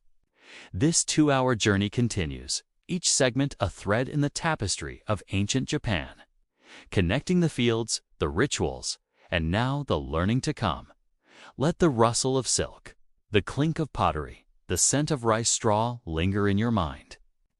Rest now as we prepare to step into the world of education and learning, where knowledge and stories unfold under Nara's gentle sky.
Education and learning, let your breath soften, gentle as the rustle of a bamboo scroll under a lantern's glow.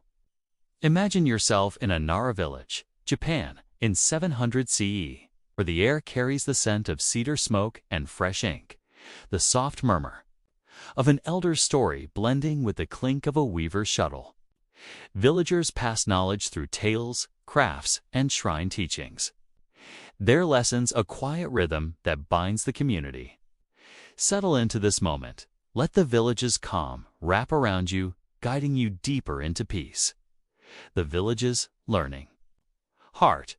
Picture a Nara village in 700 CE. Its wooden houses nestled among rice paddies, their thatched roofs warm in the afternoon sun. The valley hums with life, paths worn by sandaled feet, the air scented with cedar smoke and the faint sweetness of cherry blossoms. At the village's edge, a small gathering forms under a cedar tree, where an elder shares tales, or in a workshop, where an artisan teaches a craft. This is the heart of learning, where knowledge flows like a stream. Quiet but vital. An elder, perhaps named Kyo, sits on a rush mat. Her cassode faded but clean, her voice low as she recounts a kami's tale. Nearby, a young apprentice, perhaps. Named Taro learns to weave bamboo, his hands guided by a craftsman's steady touch, the celts taught by firelight. Here, the Japanese teach by lantern and hearth, their lessons a thread in the village's tapestry. The village sounds the murmur of stories, the clink of tools. The rustle of straw blend into a soothing cadence that calms your mind. Learning is woven into daily life. Not confined to schools, but shared in homes, fields, and shrines. Children listen to elders, their small hands clutching straw dolls, while apprentices mimic artisans, their tools clinking softly. Imagine the scene: the lantern's glow, the ink's sharp scent, the elder's soft voice, all weaving a tapestry of peace that grounds you in this moment. The elder's stories.kio sits under the cedar tree. Her rush mat, coarse but familiar, its fibers rustling as she shifts. Her cassode, patched with hemp, catches the breeze, her hands gesturing slowly as she tells a story of the kami who blessed a harvest. Her voice is soft, repetitive, a gentle hum. The kami walked the fields, their steps light as dew. The air carries the scent of cedar smoke from a nearby hearth, grounding you in the moment. The children sit close, their sandals tucked beneath them, their eyes wide as they listen. Kyo's tales teach the village's history: how rice was first planted, how the shrine's torii was raised, how the kami guide the seasons, the celts passed lore by fire. Here, stories are shared under trees, their rhythm soothing, their words a prayer. A child might repeat a phrase, their voice small but eager, the repetition calming. Like a lullaby that wraps around you. Kyo might hold a bamboo scroll, its surface smooth, its ink dark and sharp. A rare treasure borrowed from a temple. She traces the characters, teaching their shapes, their meanings tied to the kami's will. The air hums with her voice, the scrolls rustle, the cedar scent, all blending into a soothing rhythm that eases your thoughts toward rest. The apprentice's craft in a workshop. Taro learns from a craftsman. Perhaps Sumi from our earlier tales, her hands guiding his as they weave bamboo strips.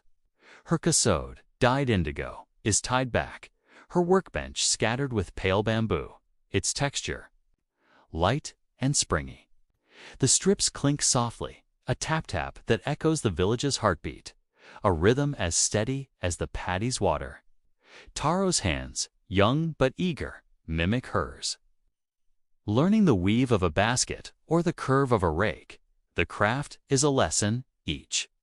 Strip a step toward mastery. Sumi's voice is low, her instructions simple: pull the strip tight, let it rest. The celts taught smithing. Here, bamboo and clay are the teachers, their lessons practical but sacred. Taro pauses to test. A basket's strength, its weave firm under his fingers, its clinking a soothing note. The air carries the scent of fresh bamboo and cedar smoke, grounding you in the workshop's calm. Other apprentices learn pottery or weaving, their hands shaping clay or threading silk, their tools clattering softly. The village values these skills, each craft a gift to the community, a thread in its survival. Imagine Taro's hands, the bamboo's clink, the workshop's warmth, all blending into a calming cadence that soothes. The shrine's teachings at the shrine. A Miko like Aiko teaches young girls, their red hakama rustling as they practice a kagura dance. The altar gleams with sakaki branches, their leaves glossy, a clay bowl of rice beside them. Aiko's voice is soft, guiding their steps, move with the kami, slow and light. The bronze bell chimes, its sound clear and faint, a lesson in reverence. The celts learned from druids. Here Miko teach the kami's ways, their rituals a path to understanding. The girls learn to arrange offerings, their hands placing rice or sake, the clay cool under their fingers.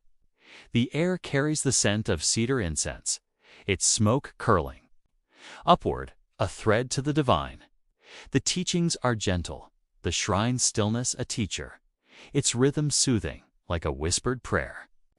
Imagine Iso's guidance, the sakaki sheen, the bell's chime, all weaving a tapestry of calm. The shrine's lessons extend to the village. Elders teaching children to honor the kami, their prayers a murmur. Kami, watch our fields. The air hums with these moments, the incense's warmth, the shrine's quiet, grounding you in the moment. The teachings, simple but profound, are a lullaby that wraps around you, easing your thoughts toward rest, the weight of learning. Learning carries burdens. Kyo's voice tires, her story's long, her memory awaits for the village's future. Taro's hands falter, the bamboos weave challenging, his patience tested. The court in Hyokyo demands scribes, their ink and scrolls a pressure on the village's resources. The Celts faced raids. Here, the Japanese face the challenge of passing knowledge, their resilience a quiet strength. The village meets these challenges with community. Kyo shares her tales with an elder, their voices blending, their burden shared. Taro's mistakes are corrected gently, Sumi's hands guiding his, their bond a calm anchor. Ico's girls practice under the shrines. Tori, their steps unsteady but eager, the kami's presence a comfort. The air carries the scent of ink and cedar, the clink of bamboo, the murmur of prayers, all blending into a soothing rhythm. The community's support is its strength, a neighbor offering rice, another sharing a story. Imagine Kyo's scroll, Taro's basket, Ico's dance, the moment's calm, a gentle lullaby. The act of learning, steady and communal, carries you forward, easing your thoughts toward rest, the learning's gentle close. As dusk falls, the village quiets, its lanterns glowing softly, the cedar tree dark against the stars. Kyo folds her scroll, her story's done, her voice a lingering hum. Taro sets aside his basket, its weave complete, the bamboos clink silenced.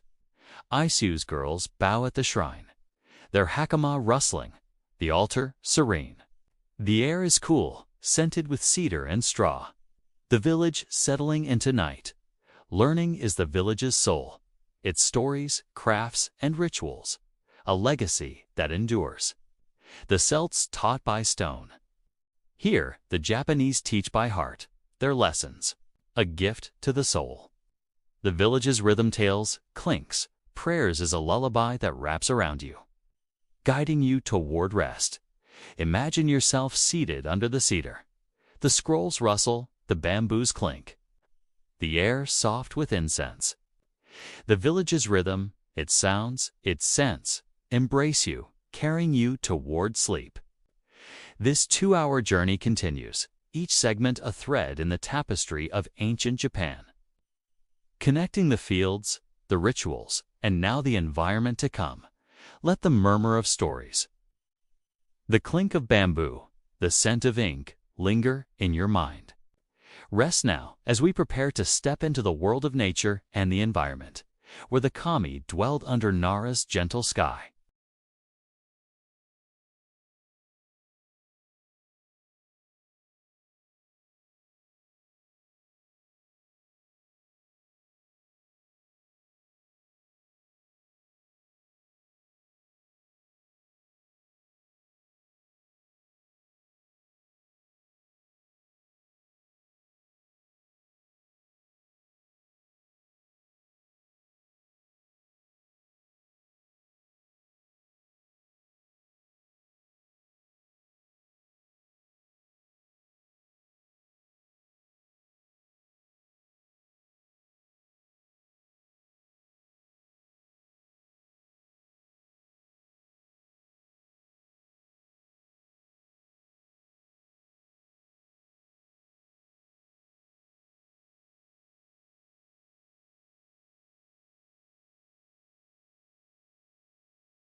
nature, and the environment. Let your breath drift, soft as the ripple of a stream over smooth stones. Imagine yourself in a Nara village, Japan, in 700 CE, where the air carries the scent of cedar and damp moss, the gentle rustle of leaves blending with the distant chime of a shrine bell. The natural world, alive with the kami's presence, cradles the village in its quiet embrace. Settle into this moment. Let nature's calm wrap around you, guiding you gently towards sleep. The village in nature's embrace. Picture a Nara village. In 700 CE, its wooden houses nestled in a valley, their thatched roofs blending with the green of surrounding hills. The sun set slowly, casting a golden glow over rice paddies, their water shimmering, and forests of cedar and pine, their branches swaying in the evening breeze. The air is cool, scented with moss and the faint sweetness of cherry blossoms, a fragrance that grounds you in this ancient place. Nature is the village's heart, its streams, trees, and fields alive with the kami, the spirits who dwell in every leaf and stone. A villager, perhaps Taro from our earlier tales, walks a forest path, his sandals soft on pine needles, his hemp cassowed, catching the breeze. Nearby, a stream flows, its ripple a gentle gurgle-gurgle, a sound that echoes the village's pulse. The Celts revered sacred groves. Here, the Japanese honor the kami in every part of nature, their world a tapestry of reverence and balance. The village hums with subtle sounds the winds whisper, the streams flow, the rustle of leaves blending into a soothing cadence that calms your mind. The natural world shapes the village's life. Its rice fed by streams, its homes built from cedar, its rituals tied to the seasons. A shrine stands at the forest's edge, its red torii gate vivid against the green, a reminder of the kami's watch. Imagine the scene, the stream's ripple, the cedar scent, the shrine's stillness, all weaving a tapestry of peace that guides you toward rest. The kami in nature. The kami are everywhere, their presence felt in the forest's shade, the stream's clarity, the rice field's green. A miko, perhaps Aiko, visits the shrine to honor them, her red hakama rustling, her white cassowed glowing in the twilight. She places a sakaki branch on the altar, its glossy leaves cool under her fingers, a quiet offering to the spirits of the trees. The air carries the scent of cedar incense, its smoke curling upward. A thread to the divine. Aiso's prayer is soft, a murmured chant, kami of the forest, kami of the stream, guide us. The stream nearby ripples, its sound a gentle response, its surface reflecting the fading light. The Celts saw spirits in springs. Here, the kami dwell in nature's every part, their mysteries a comfort, their presence a lullaby. Aiko might pause by a tree, its bark rough but warm, sensing the kami's quiet watch, her heart calm with their nearness. Villagers honor the kami in daily acts. Taro might tie a straw cord around a sacred tree, its fibers coarse but reverent, a gesture for rain. A child might place a pebble by the stream, its surface smooth, a small prayer for clear water. The air hums with these moments, the incense's warmth, the leaves rustle, all blending into a soothing rhythm that eases your thoughts toward sleep. The village's harmony with nature. The village lives in balance with the land. Farmers like Taro tend rice paddies, their water drawn from streams, their flow guided by bamboo sluices. The creak, a steady pulse. The paddies shimmer, their green stalks swaying, their roots deep in the mud. A gift from the kami. Weavers use bamboo and hemp, their looms clacking softly, their fibers harvested from the land's bounty. The Celts shaped wood with iron. Here, the Japanese shaped nature with care, their tools a quiet harmony. A woman, perhaps Hannah, gathers wild herbs by the forest's edge, her basket woven from rushes, its texture light and springy. The herbs scent sharp mint, earthy berda mingles. With the cedar air, grounding you in the moment. Artisans craft pottery from river clay. Its texture cool and pliable. Their kilns burning cedar to harden bowls. The village's life is tied to nature, its rhythms a dance with the seasons. Its calm a thread in the kami's tapestry. Children play by the stream, their laughter soft, their small hands tossing pebbles. The plop-plop blending with the waters. Flow and elder might teach them a kami's name. Their voice low, their story of a tree spirit a gentle hum. Imagine the stream's ripple, the herb's scent, the children's play. All weaving a soothing cadence that calms. The weight of nature's balance. Nature's gifts come with challenges. A drought might dry the streams, the paddies parched.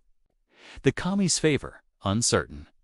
A storm could fell a sacred tree, its loss a quiet sorrow for the village.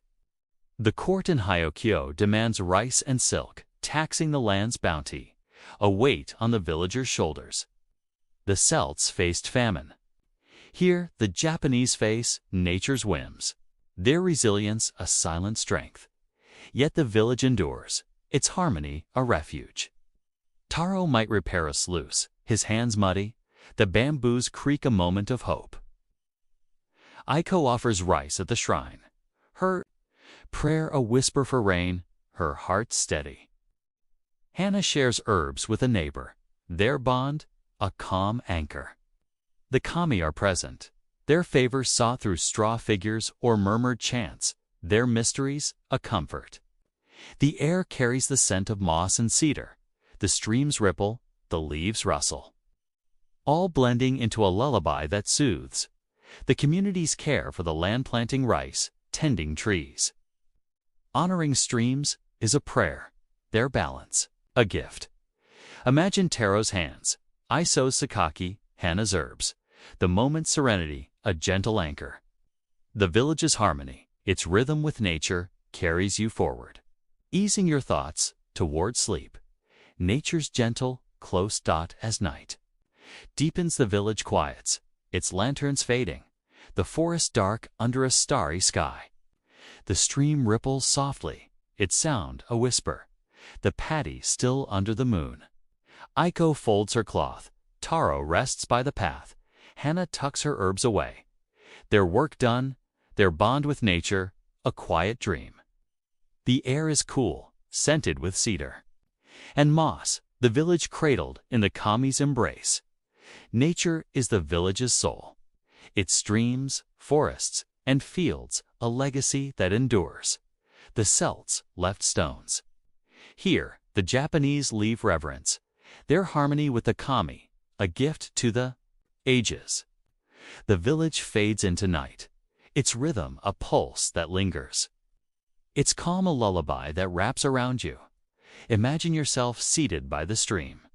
The waters ripple, the cedar scent. The leaves rustle soft in the air. The village's rhythm.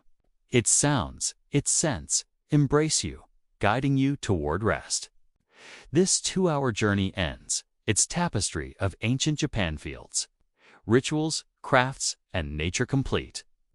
Carrying you gently into sleep. Let the ripple of the stream, the rustle of leaves, the scent of cedar linger in your mind.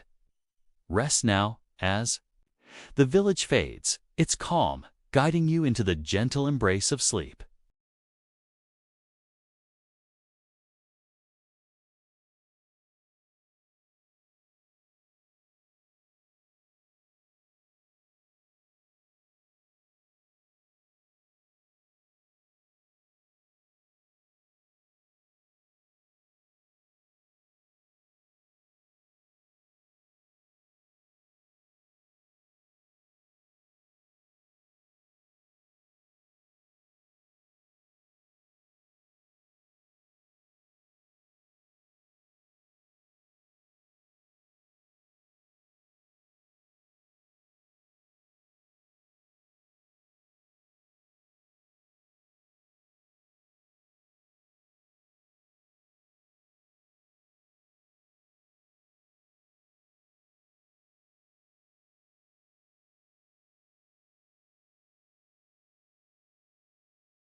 Evening reflections let your breath ease, soft as the flicker of a lantern in the quiet night.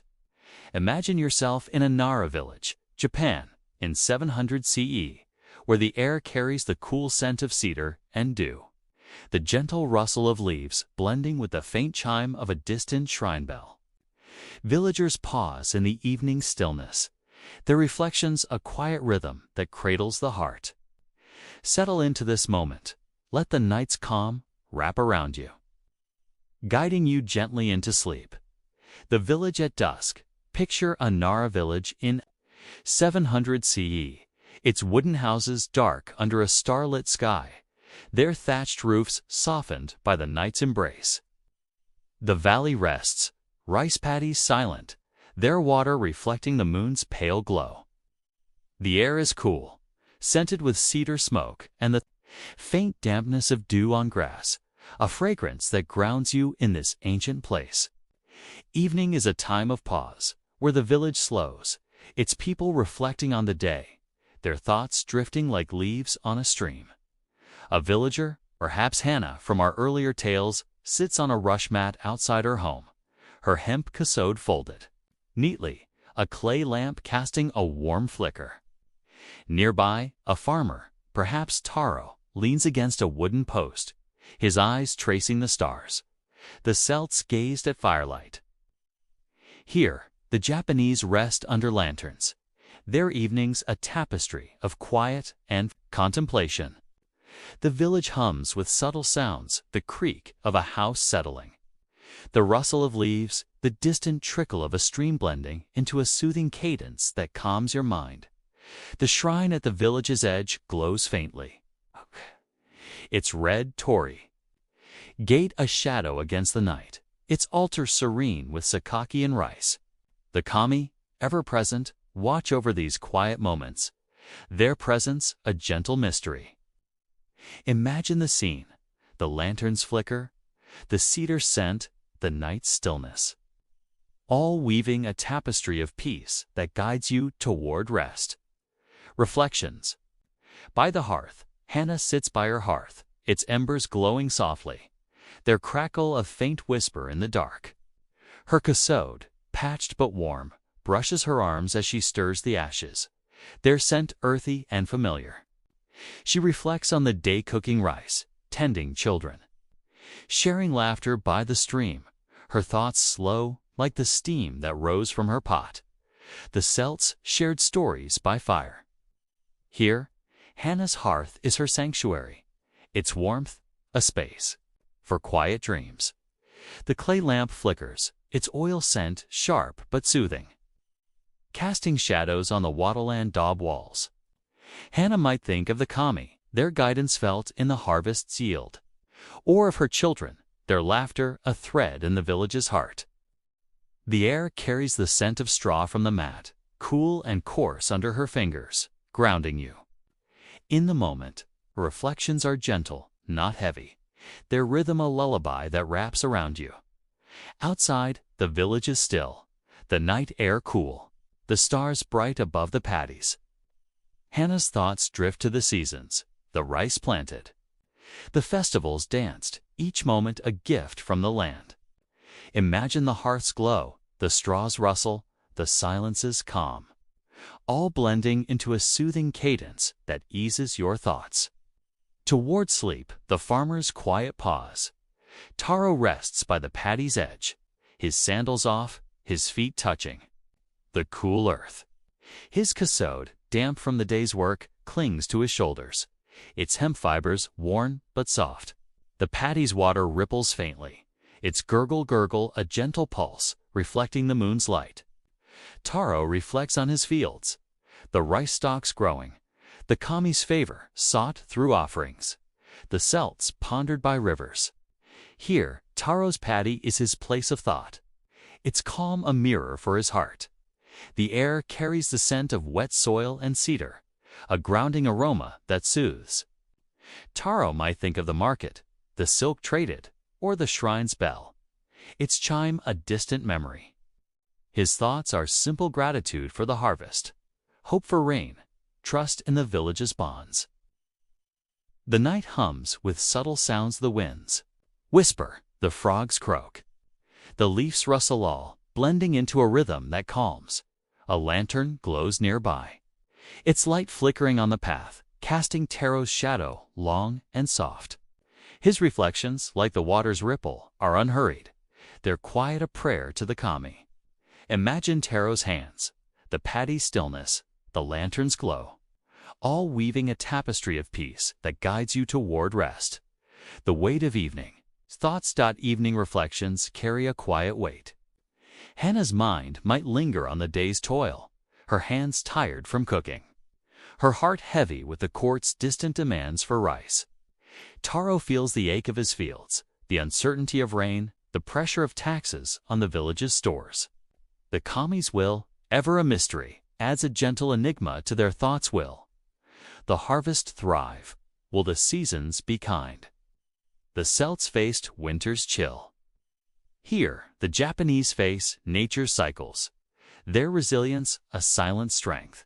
Yet, the night is a refuge, its stillness a shield. Hannah's hearth warms her, its embers a comfort, her thoughts easing as the fire fades.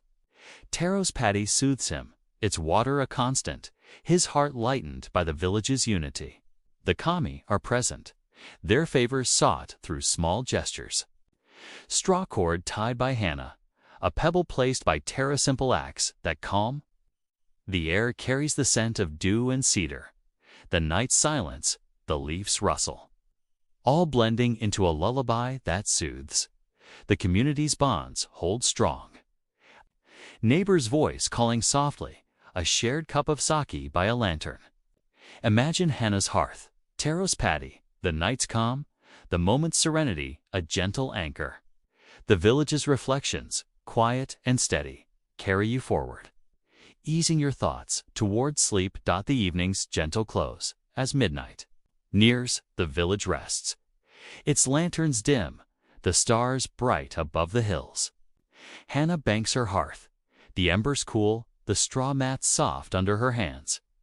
Taro rises from the paddy, his kasode folded, the water's ripple fading into silence.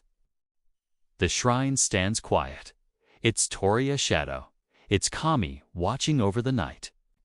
The air is cool, scented with cedar and dew. The village cradled in the dark. The evening's reflections are the village's soul, its quiet thoughts a legacy that lingers. The Celts dreamed by firelight. Here, the Japanese dream under stars, their reflections a gift to the heart. The village fades into silence, its rhythm a pulse that carries through the night, its calm a lullaby that wraps around you. Imagine yourself seated by the stream, the lantern's flicker gone, the cedar's scent lingering, the silence soft as sleep. The village's rhythm, its sounds, its scents, embrace you, guiding you gently into rest. This journey through ancient Japan, its fields, rituals, crafts, and night scents, its tapestry complete, carrying you fully into sleep. Let the rustle of leaves, the ripple of water, the scent of cedar fade into your dreams. Rest now as the village sleeps, its calm guiding you into the gentle embrace of slumber.